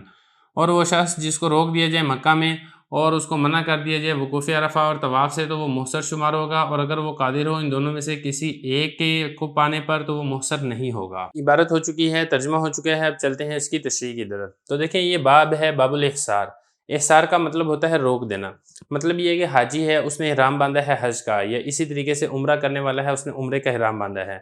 اب وہ حج کے لیے جا رہا ہے یا عمرے کے لیے جا رہا ہے تو اس کو دشمن حج کرنے سے روک دیتا ہے یا عمرہ کرنے سے روک دیتا ہے، تو ایسا شخص محصر کہلایا جاتا ہے، یعنی وہ شخص جس کو روک دیا گیا ہو۔ یا اسی طریقے سے حاجی عمرہ کرنے کے لیے جا رہا تھا لیکن کوئی ایسی بیماری آ گئی ہے جس کی وجہ سے آگے سفر کرنا اس کے لیے ممکن نہیں ہے، تو ایسے شخص کے اوپر بھی محصر والے احکامات ہی لاگو ہوں گے۔ اب محصر نے کرنا کیا ہوتا ہے وہ اس باب کے اندر ذکر کیا جا رہا ہے۔ فرما رہے ہیں کہ اگر محرم کو محصر کر دیا جائے، مطلب یہ کہ اس کو کسی دشمن کی وجہ سے حاجی یا عمرے کے لیے جانے سے روک دیا جائے، او اصابہ مرض، یا اس کو کوئی ایسی بیماری لاحق ہو گئی ہے جس کی وجہ سے وہ چلنے سے عاجز آ چکا ہے، جو بیماری مزیج یعنی چلنے سے اس کو منع کر رہی ہے، تو پھر اس کے لیے حلال ہونا جائز ہے۔ مطلب یہ کہ احرام یہ کھول سکتا ہے، لیکن اس کے لیے کچھ شرائط ہیں۔ وہ شرائط کیا وہ بتا رہے ہیں۔ دیکھیں پہلی بات تو اس کے لیے یہ ہے کہ اس کو کہا جائے گا کہ تم ایک بکری بھیجو جو کہ حرم کے اندر ذبح ہو۔ مطلب یہ کہ اس کو جب آگے جانے سے روک دیا گیا ہے تو یہ ایک شخص کو آگے روانہ کرے گا اور کہے گا کہ یہ بکری لے جاؤ، یا اس کو کہے گا کہ تم وہاں سے کوئی بکری خرید لو اور اس کو حدود حرم کے اندر ذبح کر دو، اور اس سے ڈیٹ پوچھ لو کہ آپ کس تاریخ کو بکری ذبح کریں گے۔ جب وہ بکری ذبح ہو جائے گی تو پھر اس کے لیے احرام کھول کر حلال ہونا یہ جائز ہو جائے گا۔ دیکھا جائے فرما رہے ہیں وکیل لو، اور ایسے محسر شخص کو کہا جائے گا اباس شاطن، ایک بکری بھیجو، وہ بکری جو حدود حرم کے اندر ذبح ہو، وواعد، اور وعدہ لو اس شخص سے جو اس بکری کو لے کر جائے گا ایک متعین دن کا، اس سے پوچھو کہ بھئی آپ کس مہینے کی کس تاریخ کو آپ بکری کو ذبح کرو گے، تو جب بکری ذبح ہو جائے تو پھر اس کے لیے یہ شخص حلال ہو جائے گا اور اس کے لیے حرام کھولنا یہ جائز ہو جائے گا۔ فرما رہے ہیں کہ وعدہ لے گا اس شخص سے جو بکری کو لے کر جائے گا ایک متعین دن کا جس دن میں بکری ذبح ہوگی، ثم تحلل، پھر یہ شخص حلال ہو جائے گا۔ لیکن اگر ایسا شخص قارن ہے تو پھر یہ 2 بکریاں بھیجے گا، کیونکہ آپ کو معلوم ہے کہ قارن کا ڈبل ہوتا ہے، ایک اس کا احرام ہوتا ہے حج کا اور ایک اس کا احرام ہوتا ہے عمرے کا، تو لہذا قارن کے لیے 2 بکریوں کو بھیجنا یہ ضروری ہوگا۔ جب 2 بکریاں ذبح ہو جائیں گی تو ایسا شخص حلال ہو جائے گا، پھر یہ احرام کھول سکتا ہے۔ فائن کانا قارن، اور اگر قارن ہو تو پھر وہ 2 خون بھیجے گا، مطلب یہ کہ 2 بکریاں بھیجے گا۔ ولا یجوز، اگلا مسئلہ یہاں پر یہ ہے کہ جو بکری ذبح کی جائے گی وہ بکری کہاں پر ذبح کی جائے گی، تو دیکھیں یہ اختلافی مسئلہ ہے۔ حنفیہ کا جو مذہب ہے جس کے اوپر فتویٰ دیا گیا ہے وہ یہ ہے کہ بکری کا حدود حرم کے اندر ہی ذبح کرنا ضروری ہے، حدود حرم سے باہر ذبح کرنا یہ جائز نہیں ہے۔ فرما رہے ہیں ولا یجوز ذبح دم الحصار الا فی الحرم، کہ جو دم احصار یعنی محصر کے اوپر جو بکری ذبح کرنے لازم ہوئی تھی اس کا حدود حرم کے اندر ہی ذبح کرنا ضروری ہے، اس کے باہر ذبح نہیں کر سکتے ہیں۔ اچھا اب اس میں ایک مسئلہ اور بھی ہے، اختلافی مسئلہ یہاں پر یہ ہے کہ آیا اگر حج کے لیے وہ جا رہا تھا، اس نے احرام باندھا تھا، پھر وہ محصر ہو گیا، اس کو حج سے روک دیا گیا ہے، تو اب یہ جو بکری ذبح کرنی ہے حدود حرم کے اندر یہ تو کلیئر ہے، لیکن آیا وہ 10 ذی الحجہ سے پہلے ذبح کی جا سکتی ہے یا 10 ذی الحجہ کو ہی ذبح کرنا ضروری ہے، تو یہ بھی اختلافی مسئلہ ہے۔ امام صاحب فرماتے ہیں کہ 10 ذی الحجہ سے پہلے بھی ذبح کی جا سکتی ہے، جبکہ صاحبین فرماتے ہیں کہ محصر کے لیے اس قربانی کو 10 ذی الحجہ کو ہی ذبح کرنا یہ ضروری ہے، اس سے پہلے ذبح نہیں کی جا سکتی ہے، اور فتویٰ یہاں پر امام صاحب کے قول پر ہے۔ فرما رہے ہیں کہ یہ جو محصر کے اوپر جو قربانی لازم تھی اس کا ذبح کرنا جائز ہے یوم نحر سے پہلے بھی، امام صاحب رحمۃ اللہ علیہ کے نزدیک، اور صاحبین نے فرمایا محصر کے لیے ذبح کرنا جائز نہیں ہے حج کی قربانی کا مگر یوم نحر یعنی قربانی کے دن 10 ذی الحجہ کو ہی۔ لیکن اگر وہ محصر ہو گیا تھا عمرہ کا، یعنی اس نے عمرے کا احرام باندھا تھا، پھر اس کو عمرہ پر جانے سے روک دیا گیا، تو پھر یہ قربانی جب چاہے وہ ذبح کی جا سکتی ہے، اس لیے کہ عمرے کا کوئی وقت مقرر نہیں ہوتا ہے۔ فرما رہے ہیں کہ وَيَجُوزُ لِلْمُحْصَرِ بِالْعُمْرَةِ، اور جو محصر بالعمرہ ہو یعنی عمرے کے لیے جا رہا تھا پھر اس کو روک دیا گیا، تو اس کے لیے جو بکری ذبح کی جائے گی وہ جب چاہے ذبح کر سکتا ہے، اور اس کے لیے کوئی وقت مقرر نہیں ہے جس طریقے سے حاجی کے لیے وقت مقرر ہوتا ہے۔ اگلا مسئلہ یہاں پر یہ بتا رہے ہیں کہ محصر بالحج، جب اس نے ایک قربانی آگے بھیج دی ہے، وہ قربانی ذبح ہوگی، اب یہ حلال ہو گیا ہے، اس نے احرام کھول دیا ہے، تو اب اس کے ذمے ایک حج اور ایک عمرہ یہ لازم ہوگا۔ ایک حج تو اس وجہ سے کہ اس نے حج کا احرام باندھا ہوا تھا، اور ایک عمرہ اس لیے اس وجہ سے لازم ہوگا کہ یہ محصر ہو چکا تھا، اور محصر کے اوپر ایک عمرے کی قضا بھی لازم ہوتی ہے۔ فرما رہے ہیں کہ جو محصر بالحج ہے جب وہ حلال ہو جائے گا تو پھر اس پر آئندہ سال حج اور عمرہ یہ لازم ہوگا، اور جو محصر بالعمرہ ہے اس کے ذمے صرف عمرہ کی قضا کرنا ہی لازم ہوگی۔ فرما رہے ہیں وعلی المحصر بالعمرہ القضاء، اور جو محصر بالعمرہ ہے اس پر صرف عمرہ کی قضا لازم ہوگی، اس کے اوپر 2 عمرے یا ایک حج اور ایک عمرہ لازم نہیں ہوگا۔ البتہ جو محصر بالحج ہے اور وہ قارن ہے، یعنی اس نے احرام باندھا تھا حج اور عمرے دونوں کا، تو پھر ایسے شخص کے اوپر ایک حج اور 2 عمروں کی قضا یہ لازم ہوگی۔ فرما رہے ہیں وعلی القارن حجۃ و عمرتان، اور قارن پر ایک حج اور 2 عمرے یہ لازم ہوں گے۔ آگے مسئلہ یہاں پر یہ بتا رہے ہیں کہ محصر بالحج تھا، یعنی حج کا احرام باندھا تھا، پھر اس کو روک دیا گیا اور اس نے ایک ہدی کو روانہ کر دیا، بکری کو آگے بھیج دیا کہ اس کو حدود حرم میں ذبح کر دیا جائے۔ بکری کو اس نے روانہ کر دیا، بعد میں جو اس کا احصار تھا وہ ختم ہو گیا، مطلب یہ کہ جو دشمن نے محاصرہ کیا ہوا تھا وہ ختم کر دیا۔ اب اس میں صورتیں ہیں، ایک صورت اس کے اندر یہ ہے کہ اگر یہ شخص ہدی اور حج دونوں کو پا سکتا ہے تو پھر ایسے شخص کے لیے حلال ہونا جائز نہیں ہے، یہ جائے گا اور اپنی ہدی کو پکڑے گا اور جا کے حج بھی یہ کرے گا اور حج کے اوپر ہی یہ قربانی کو ذبح کرے گا۔ تو ایک صورت اس کے اندر یہ ہے۔ دوسری صورت اس کے اندر یہ ہے کہ اگر یہ صرف ہدی کو پا لیتا ہے، پانے پر قادر ہے، حج کو پانے کے اوپر قادر نہیں ہے، تو پھر ایسی صورت کے اندر یہ اس کے اوپر حج لازم نہیں ہوگا اور حلال ہونا اس کے لیے جائز ہوگا۔ اور اسی طریقے سے اگر یہ صرف حج کو پانے پر قادر ہے، ہدی کو پانے پر قادر نہیں ہے، تو پھر اس صورت کے اندر بھی اس کے لیے حلال ہونا جائز ہے، لیکن بہتر یہ ہے کہ یہ حج ادا کر لے۔ دیکھیں فرما رہے ہیں کہ وَإِذَا بَعَثَ الْمُحْصَرُ هَدْيًا، محصر تھا اس نے پھر آگے ہدی کو روانہ کر دیا، بکری کو آگے بھیج دیا، وَوَعَدَ، اور وعدہ بھی لے لیا کہ اس بکری کو حدود حرم میں ذبح کر دیں گے ایک خاص دن میں، پھر احصار زائل ہو گیا، محاصرہ ختم ہو گیا، تو اگر تو ہدی اور حج دونوں کو پانے پر قادر ہے تو پھر تو اس کے لیے حلال ہونا جائز نہیں ہے۔ وَلَزِمَهُ الْمُزِيُّ، اور اس کے لیے چلنا ہی لازم ہوگا، یہ جائے اور اپنی ہدی کو پکڑے اور جا کے پھر یہ حج بھی کرے۔ وَإِن قَدَرَ عَلَىٰ إِدْرَاكِ الْحَجِّ دُونَ الْحَجِّ تَحَلَّلَ، اور اگر تو یہ حدی کو پانے پر قادر ہے، حج کو پانے پر قادر نہیں ہے، تو پھر یہ حلال ہو جائے گا۔ ظاہر بات ہے جب وہ حج کو پا ہی نہیں سکتا ہے تو حج کا جب ٹائم ہی نکل جائے گا تو پھر اس کے لیے حلال ہونا ہی باقی بچے گا، دوسری اس کے پاس آپشن موجود نہیں ہے۔ وَإِن قَدَرَ عَلَىٰ إِدْرَاكِ الْحَجِّ دُونَ الْحَجِّ جَازَ لَهُ التَّحَلُّلُ اسْتِحْسَانًا، اور اگر یہ حج کو پانے پر قادر ہے لیکن حدی کو پانے پر قادر نہیں ہے تو پھر اس کے لیے حلال ہونا جائز ہے استحساناً۔ قیاس تو یہ کہتا ہے کہ دیکھیں اس صورت کے اندر چونکہ یہ حج کو پانے پر قادر ہے لہذا یہ جا کر حج کرے، لیکن استحساناً فرما رہے ہیں کہ چونکہ اب اس میں اگر یہ حج کو پاتا ہے تو اس کے حدی کا نقصان ہو چکا ہے، تو لہذا استحساناً اس کے ذمے سے حج ہی ساقط کر دیا جائے گا۔ تو یہاں پر آپ ایک چیز اور سمجھ لیں کہ استحسان کیا ہوتا ہے۔ دیکھیں استحسان یہ بھی قیاس ہی ہوتا ہے۔ قیاس کی اصل میں دو قسمیں ہوتی ہیں، ایک ہوتی ہے قیاس جلی، جو ہم کہتے ہیں نا کہ مسئلہ قیاس کے مطابق ہے، اس کا مطلب ہوتا ہے کہ قیاس جلی یعنی عقل کے واضح مطابق ہے، اور دوسرا ہوتا ہے قیاس خفی، یعنی وہ عقل کے مطابق تو ہوتا ہے لیکن اس کے اندر گہرائی ہوتی ہے، اس کے اندر سوچ و بچار کرنی پڑتی ہے۔ اس قسم کا جو قیاس ہوتا ہے اس کو قیاس خفی یعنی خفیہ قیاس کہتے ہیں، اور اسی کا دوسرا نام استحسان ہے۔ تو یہ والا جو مسئلہ ہے یہ استحساناً مسئلہ ہے، یعنی استحساناً ایسے شخص کے اوپر حج لازم نہیں ہوگا اور اس کے لیے حلال ہونا یہ جائز ہوگا۔ اس کے بعد آخری مسئلہ، اگلا مسئلہ یہاں پر یہ بتا رہے ہیں کہ ایک شخص مکہ کے اندر محصر ہو گیا، یعنی مکہ کے اندر کسی نے اس کو حج کرنے سے روک دیا۔ تو اب یہاں پہ تھوڑی سی تفصیل ہے، جیسے کہ آپ کو معلوم ہے کہ حج کے بنیادی طور پہ دو رکن ہوتے ہیں، ان میں سے ایک تو وقوف عرفہ ہے، دوسرا یہ ہے کہ قربانی کے دنوں کے اندر طواف کرنا۔ تو اگر تو دونوں سے روک دیا جائے تب تو یہ محصر شمار ہوگا، اور اگر ایک سے روک دیا جائے تو یہ محصر شمار نہیں ہوگا، اور اس کے لیے جو فعل کرنے کی اجازت ہے اس کے لیے وہ فعل کرنا ضروری ہوگا۔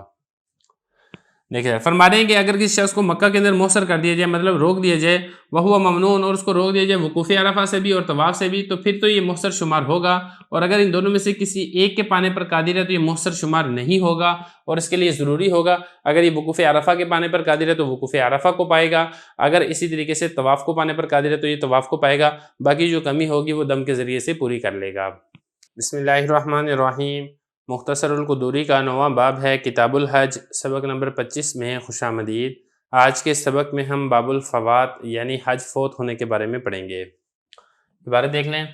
وَمَنْ أَحْرَمَ بِالْحَجِّ فَفَاتَهُ الْوُقُوفُ بِعَرَفَةَ حَتَّى طَلَعَ الْفَجْرُ مِنْ يَوْمِ النَّحْرِ فَقَدْ فَاتَهُ الْحَجُّ وَعَلَيْهِ أَنْ يَطُوفَ وَيَسْعَىٰ وَيَتَحَلَّلَ وَيَقْضِي الْحَجَّ مِنْ قَابِلٍ وَلَا دَمَ عَلَيْهِ وَالْعُمْرَةُ لَا تَفُوتُ وَهِيَ جَائِزَةٌ فِي جَمِيعِ السَّنَةِ إِلَّا 5 أَيَّامٍ يُكْرَهُ فِعْلُهَا فِيهَا یوم عرفۃ و یوم النحر و ایام التشریق والعمرۃ سنۃ وہی الاحرام والطواف والسعی۔ ترجمہ دیکھ لیں، اور جس شخص نے حج کا احرام باندھا اس سے وقوف عرفہ فوت ہو گیا یہاں تک کہ فجر طلوع ہوگی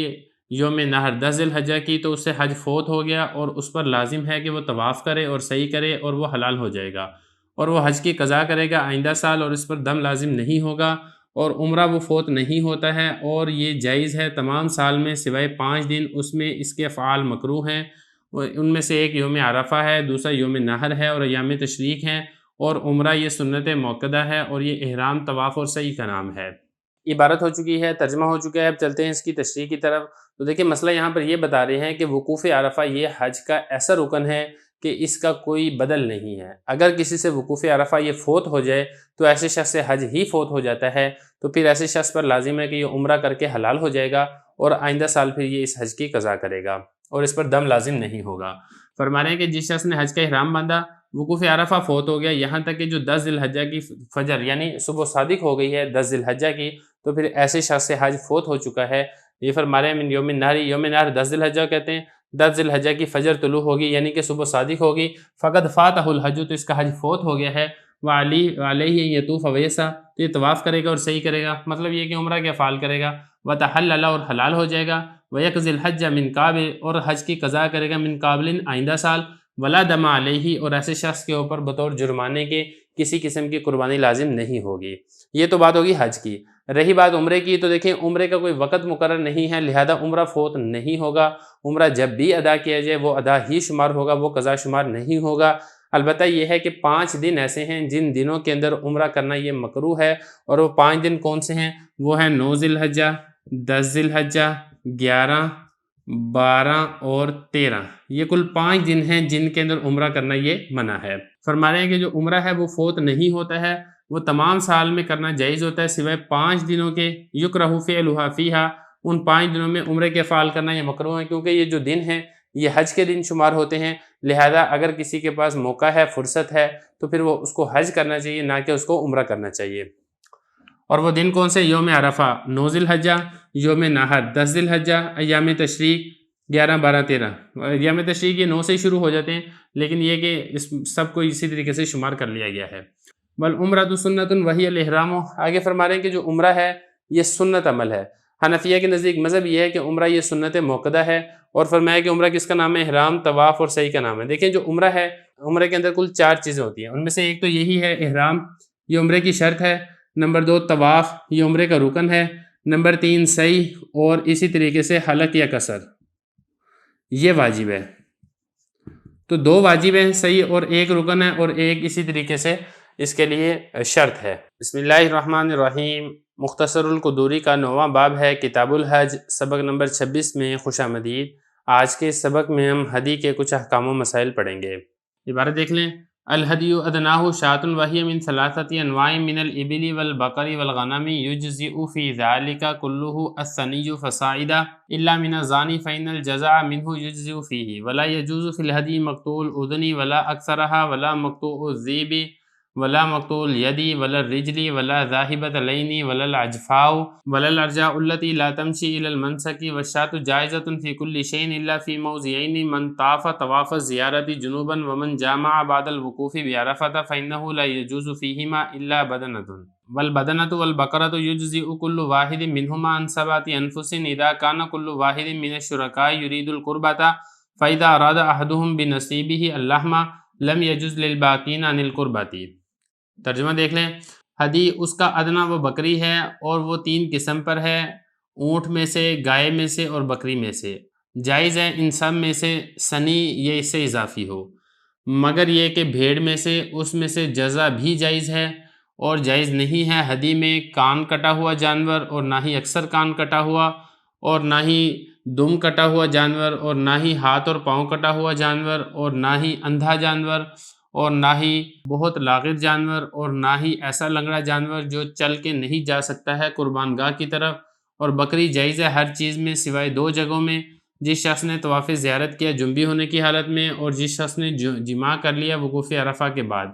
ان دونوں میں جائز نہیں ہے سوائے اونٹ کے۔ اور اونٹ اور گائے جائز ہے ان میں سے ہر ایک سے 7 آدمیوں کی طرف سے، جبکہ ہر ایک شرکاء میں سے ارادہ کرے نیکی کا، اور اگر ان میں سے کسی ایک کا ارادہ ہو اپنے حصے سے گوشت کا، تو باقیوں کے لیے بھی نیکی سے جائز نہیں ہوگا۔ عبارت ہو گئی ہے، ترجمہ ہو گیا ہے، اب چلتے ہیں اس کی تشریح کی طرف۔ تو دیکھیں یہ ہے باب الحج، یعنی اس کے اندر جو ہدی کے احکام و مسائل ہیں اس کو بیان کیا جائے گا۔ یہاں پہ پہلے بھی بار بار ہدی کا تذکرہ آ چکا ہے، میں ایک مرتبہ دوبارہ دہرا دیتا ہوں۔ ہدی وہ جانور ہوتا ہے جو کہ محرم، چاہے اس نے احرام باندھا ہو حج کا، چاہے اس نے احرام باندھا ہو عمرے کا، جس جانور کو وہ لے کر جاتا ہے حدود حرم میں ذبح کرنے کے لیے، ایسے جانور کو ہدی کہا جاتا ہے۔ اسی ہدی کے بارے میں یہاں پر بتا رہے ہیں۔ فرما رہے ہیں کہ ہدی کم سے کم یہ ہے کہ وہ بکری ہو، بکری سے چھوٹا جانور ہدی کے لیے آپ نہیں لے کر جا سکتے ہیں، کہ کوئی کہے کہ میں مرغا لے جاؤں، یا کوئی کہے کہ میں چوزا لے جاؤں قربانی کے لیے، تو ایسا جائز نہیں ہے۔ اور یہ جو ہدی ہے اس کی کل 3 قسمیں ہوتی ہیں۔ نمبر 1 ابل، آپ اونٹ یا اونٹنی لے کر جا سکتے ہیں،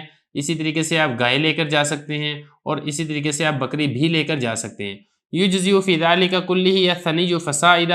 دیکھیں فرما رہے ہیں کہ ان میں سے ہر ایک میں سنی یا اس سے اوپر والا یہ جائز ہے۔ اب سنی کو سمجھ لیں، سنی کسے کہتے ہیں؟ دیکھیں سنی اگر تو وہ ہے بکری میں سے، تو کہتے ہیں 1 سال اس کی کم از کم عمر ہو،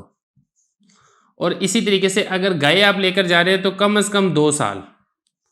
اور اسی طریقے سے اگر آپ اونٹ لے کر جا رہے ہیں تو کم از کم 5 سال۔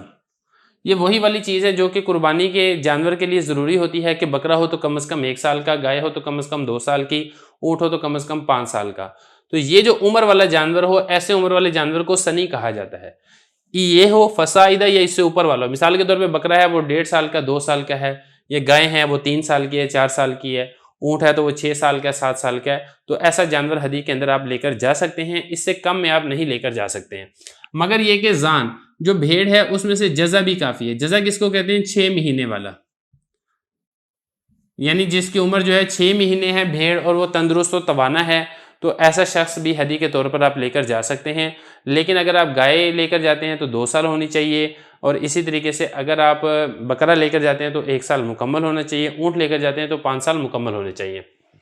تو یہ بتا رہے ہیں کہ جو جزا ہے، یعنی زان کہتے ہیں بھیڑ، بھیڑ میں سے جزع یعنی 6 ماہ کم از کم جس کی عمر ہو وہ بھی جائز ہوتا ہے اس میں۔ فرما رہے ہیں کہ جو ہدی یعنی جو قربانی کا جانور ہے اس کے لیے کچھ چیزوں کا ہونا یہ ضروری ہے۔ وہ کون کون سی چیزیں ایک ایک کر کے بتا رہے ہیں۔ نمبر 1، وہ مقتول اذن نہ ہو۔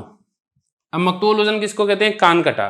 اگر جانور ایسے ہے کہ جس کا پورا کان کٹا ہے یا اکثر کان کٹا ہے، بلکہ حتیٰ کہ اگر اس کا 1/3 یا 1/3 سے زیادہ کان کٹا ہوا ہے، ایسا جانور قربانی کے اندر نہیں لگ سکتا ہے۔ تو یہ بتایا کہ ہدی کے لیے مقتول اذن اور اکثر اذن کٹا ہو، ایسا جانور ہدی میں نہیں لگ سکتا ہے۔ اور اسی طریقے سے مقطوع ذیب، اگر اس کی دم کٹی ہوئی ہے، یہاں پر بھی وہی والی بات ہے کہ 1/3 یا 1/3 سے زیادہ دم کٹی ہوئی ہے تو ایسے جانور بھی قربانی میں نہیں لگ سکتا ہے۔ یا اسی طریقے سے اگر اس کا ہاتھ کٹا ہوا ہے یا پاؤں کٹا ہوا ہے، ایسا جانور بھی قربانی میں نہیں لگ سکتا ہے۔ یا اسی طریقے سے ذاہبۃ العین، اس کی آنکھیں نہیں ہیں، یا وہ ہے ہی اندھا ہے، یا اس کی آنکھوں کی جو روشنی ہے 1/3 یا 1/3 سے زیادہ جا چکی ہے، تو ایسا جانور بھی قربانی میں نہیں لگ سکتا ہے۔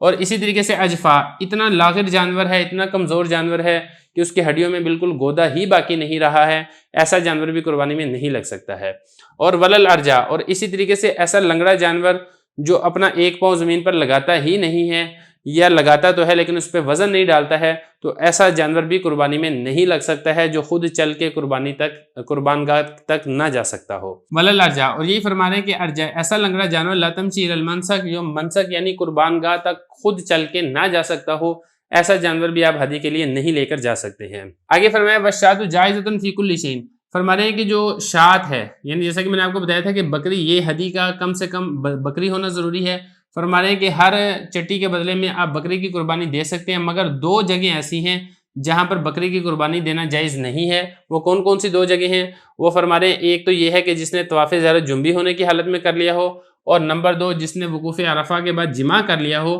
اب ایسی صورت کے اندر سوائے بدنہ، یعنی ایسی صورت میں اونٹ کی قربانی دینا ہی لازم اور ضروری ہے، ایسی صورت میں بکری کی قربانی دینا جائز نہیں ہے۔ آگے بتا رہے ہیں کہ اونٹ ہو یا گائے ہو، ان میں سے ہر ایک سے 7 حصے جائز ہیں، مطلب 7 آدمیوں کی طرف سے ایک ایک حصہ اس کے اندر کیا جا سکتا ہے، لیکن اس کے اندر یہ ہے کہ ہر ایک کی جو نیت ہے وہ قربانی سے اللہ کی رضا کی ہو، نیکی حاصل کرنے کی ہو۔ اگر ان میں سے کسی ایک شریک کی بھی نیت گوشت کی ہے کہ میں اس سے مجھے گوشت ملے گا، میں گوشت کھاؤں گا، تو پھر ایسا جو جانور ہے ساروں کی قربانی ہی ضائع چلی جائے گی۔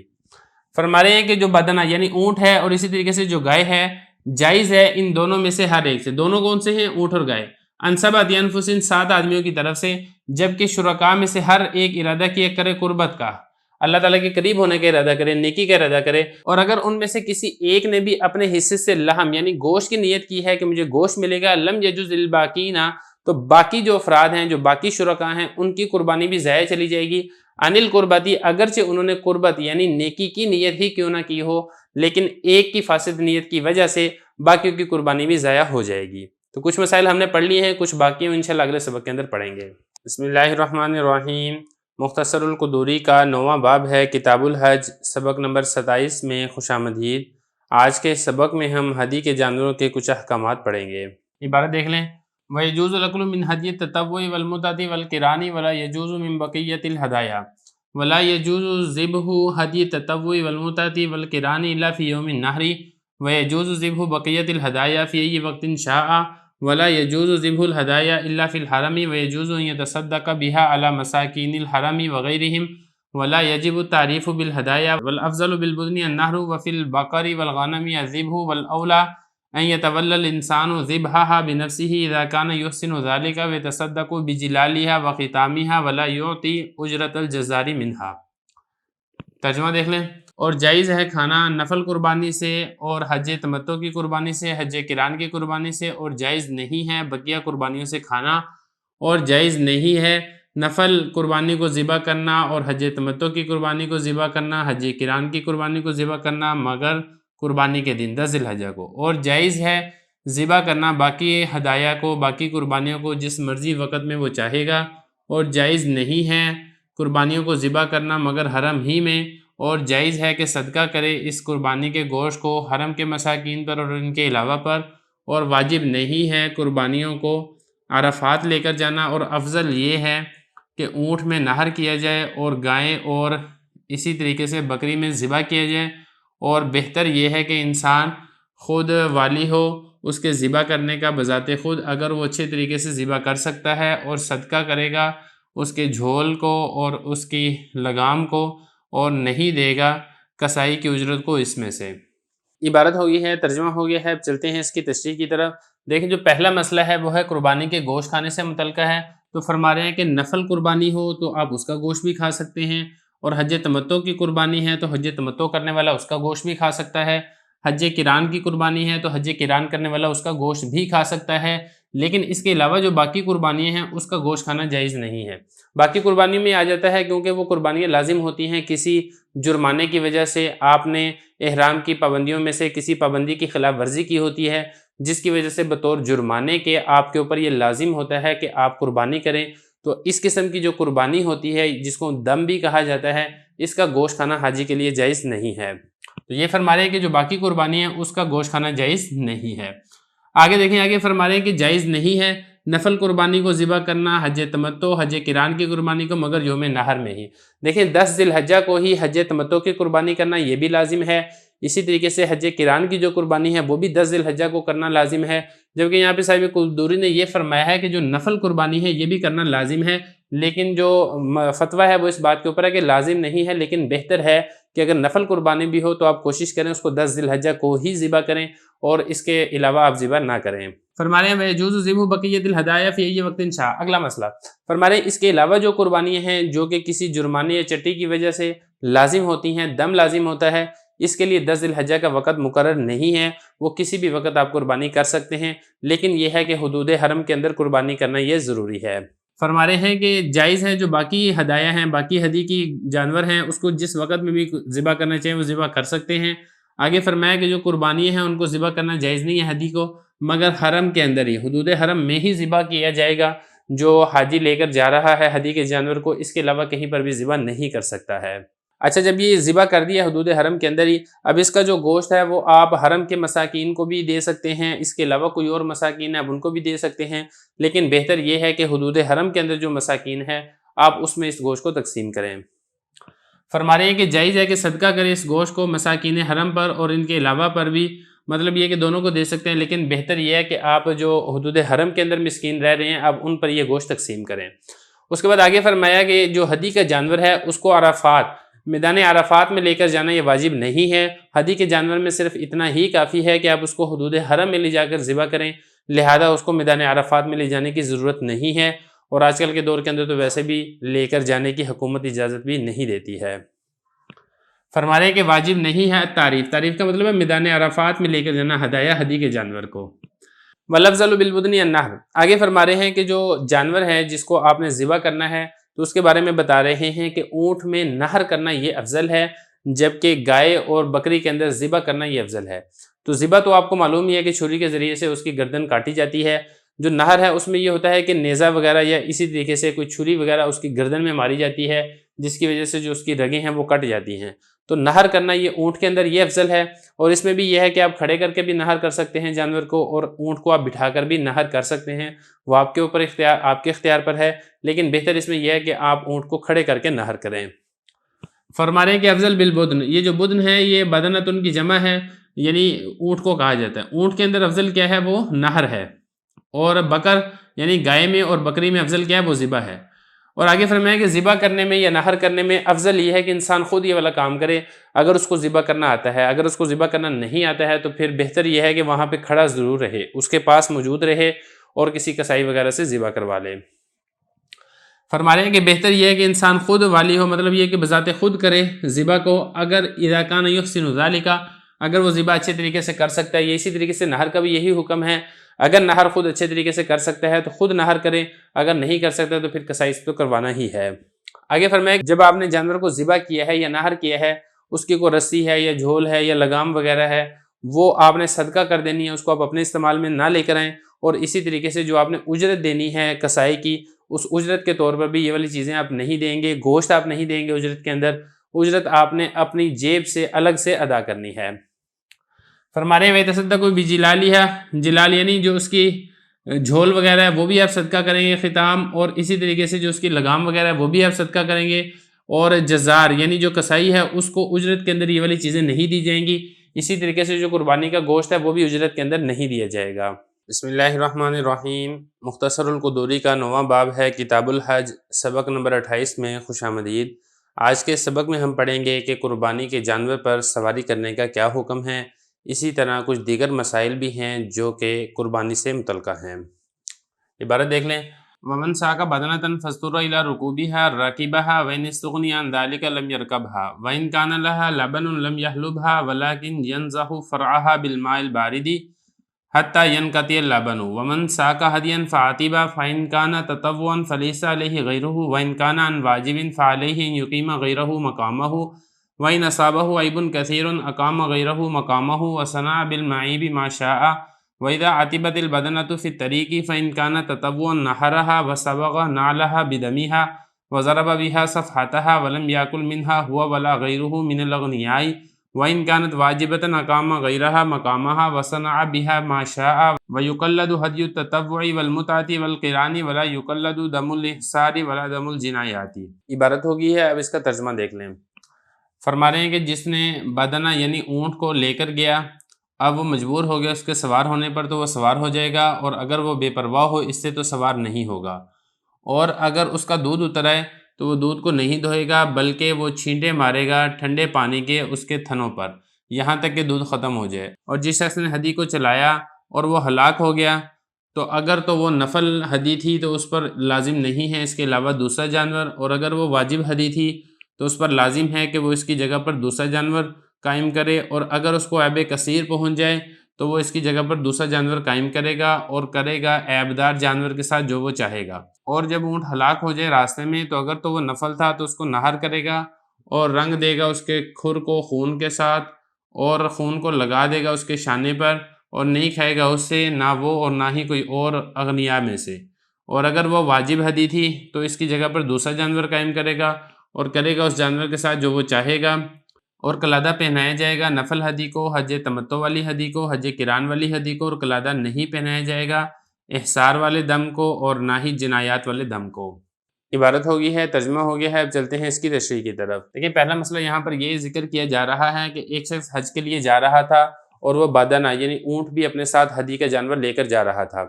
اب راستے میں ہوا یہ کہ یہ تھک گیا ہے اور اس کے پاس کوئی سواری نہیں ہے، تو مجبوری کی صورت میں اس کو سوار ہونے کی نوبت آ گئی ہے، تو فرما رہے ہیں کہ اگر یہ مجبور ہو جاتا ہے سواری کی طرف تو اس جانور کے اوپر سوار ہو سکتا ہے۔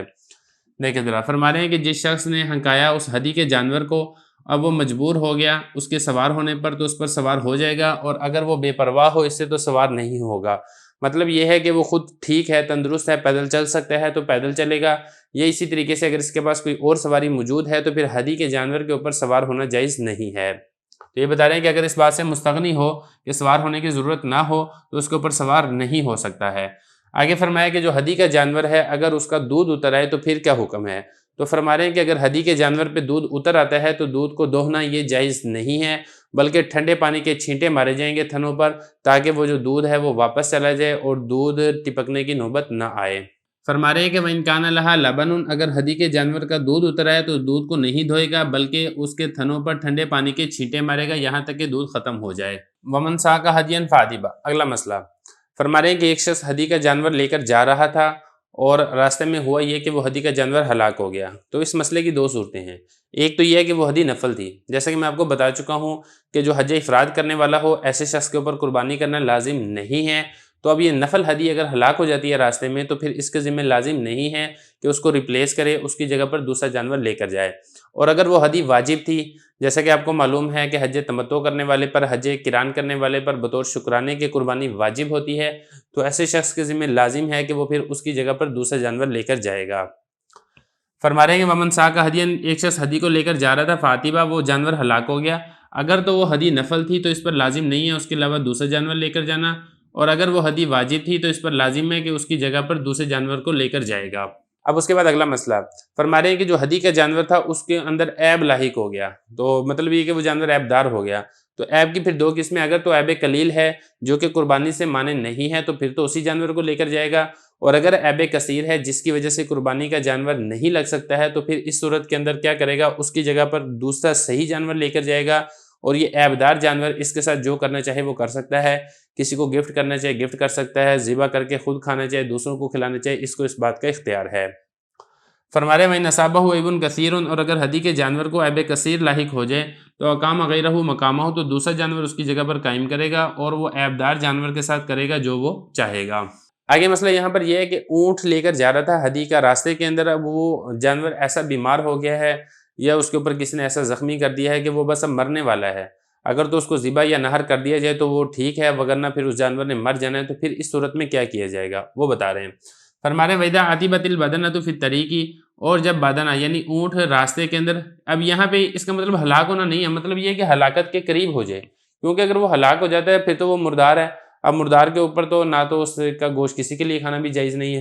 تو یہ فرما رہے ہیں کہ جو اونٹ ہے وہ راستے کے اندر ہلاکت کے قریب ہو جائے، تو اب یہاں پہ دو صورتیں ہیں۔ اگر تو وہ جو اونٹ تھا وہ نفل ہدی تھی تو پھر کیا ہوگا، فرما رہے ہیں کہ اس کو نہر کرے، مطلب اس کو نہر آپ پڑھ چکے ہیں، ایک ذبح ہوتا ہے ایک نہر ہوتا ہے، ایسے جانور کو نہر کر دیا جائے گا، وَسَبَغَ نَعْلَهَا بِدَمِهَا، اور اس کا جو نال ہے یعنی جو اس کے کھر ہوتے ہیں اس کھر کے اوپر اس کے خون کو لگا دے گا، اور اسی طریقے سے ضرب بها صفحتها، اس کا جو شانہ ہے اس کے جسم کے اوپر بھی تھوڑا سا خون لگا دیا جائے گا تاکہ لوگوں کو پتہ چل جائے کہ یہ ہدی کا جانور ہے، اور ایسے جانور سے یہ خود بھی نہیں کھا سکتا ہے اور اسی طریقے سے مالدار لوگ بھی نہیں کھا سکتے ہیں، البتہ جو فقراء مساکین ہیں وہ ایسے جانور سے کھا سکتے ہیں، تو خود وہاں سے بے شک چلا جائے، چونکہ اس جانور کے جسم کے اوپر علامت لگی ہوئی ہے کہ ہدی کا جانور ہے، اس لیے فقراء مساکین اگر اس میں سے آگے گوشت لے کر جانا چاہتے ہیں تو لے کر جا سکتے ہیں۔ فرما رہے ہیں کہ اگر تو وہ نفل ہدی تھی تو اس کو نہر کرے گا، وَسَبَغَ، اور اس کے نال یعنی جو اس کا کھر ہے اس کو خون کے ساتھ مل دے گا، وَضَرَبَ بِهَا، اور اس خون کو لگائے گا صفحتہ اس کے شانے پر، اور اس میں سے خود بھی نہیں کھائے گا، نہ وہ خود کھائے گا اور نہ ہی اغنیاء یعنی مالدار کھائیں گے۔ اور البتہ اگر وہ جو ہدی کا جانور تھا وہ واجب جانور تھا، جیسے کہ آپ پڑھ چکے ہیں حج تمتع ہے یا اس طریقے سے حج قران کی ہدی ہے، تو پھر اس صورت کے اندر وہ جو اونٹ ہے اس کو پھر نہر کرنے کے بعد خود بھی کھا سکتا ہے، دوسروں کو بھی کھلا سکتا ہے، یہ ویسے ہی کسی کو گفٹ دینا چاہے گفٹ بھی دے سکتا ہے، جو کچھ کرنا چاہے یہ کر سکتا ہے، البتہ یہ ہے کہ اس کے بدلے میں دوسرا جانور اس کے ذمہ لے کر جانا ضروری ہوگا۔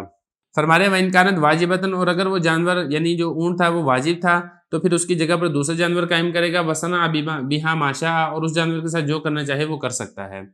آگے بتا رہے ہیں جیسا کہ آپ نے قلادے کے بارے میں پڑھ لیا ہے کہ جو ہدی کا جانور ہے اس کے گلے کے اندر پرانے چمڑے کا ٹکڑا یا جوتیوں کا ہار وغیرہ ڈال دیا جاتا ہے تاکہ پتہ چل جائے کہ یہ ہدی کا جانور ہے، لوگ اس کو نقصان نہ پہنچائیں، تو وہ بتا رہے ہیں کہ یہ جو قلادہ ڈالا جائے گا یہ کس کس جانور کو ڈالا جائے گا اور کس جانور کو نہیں ڈالا جائے گا۔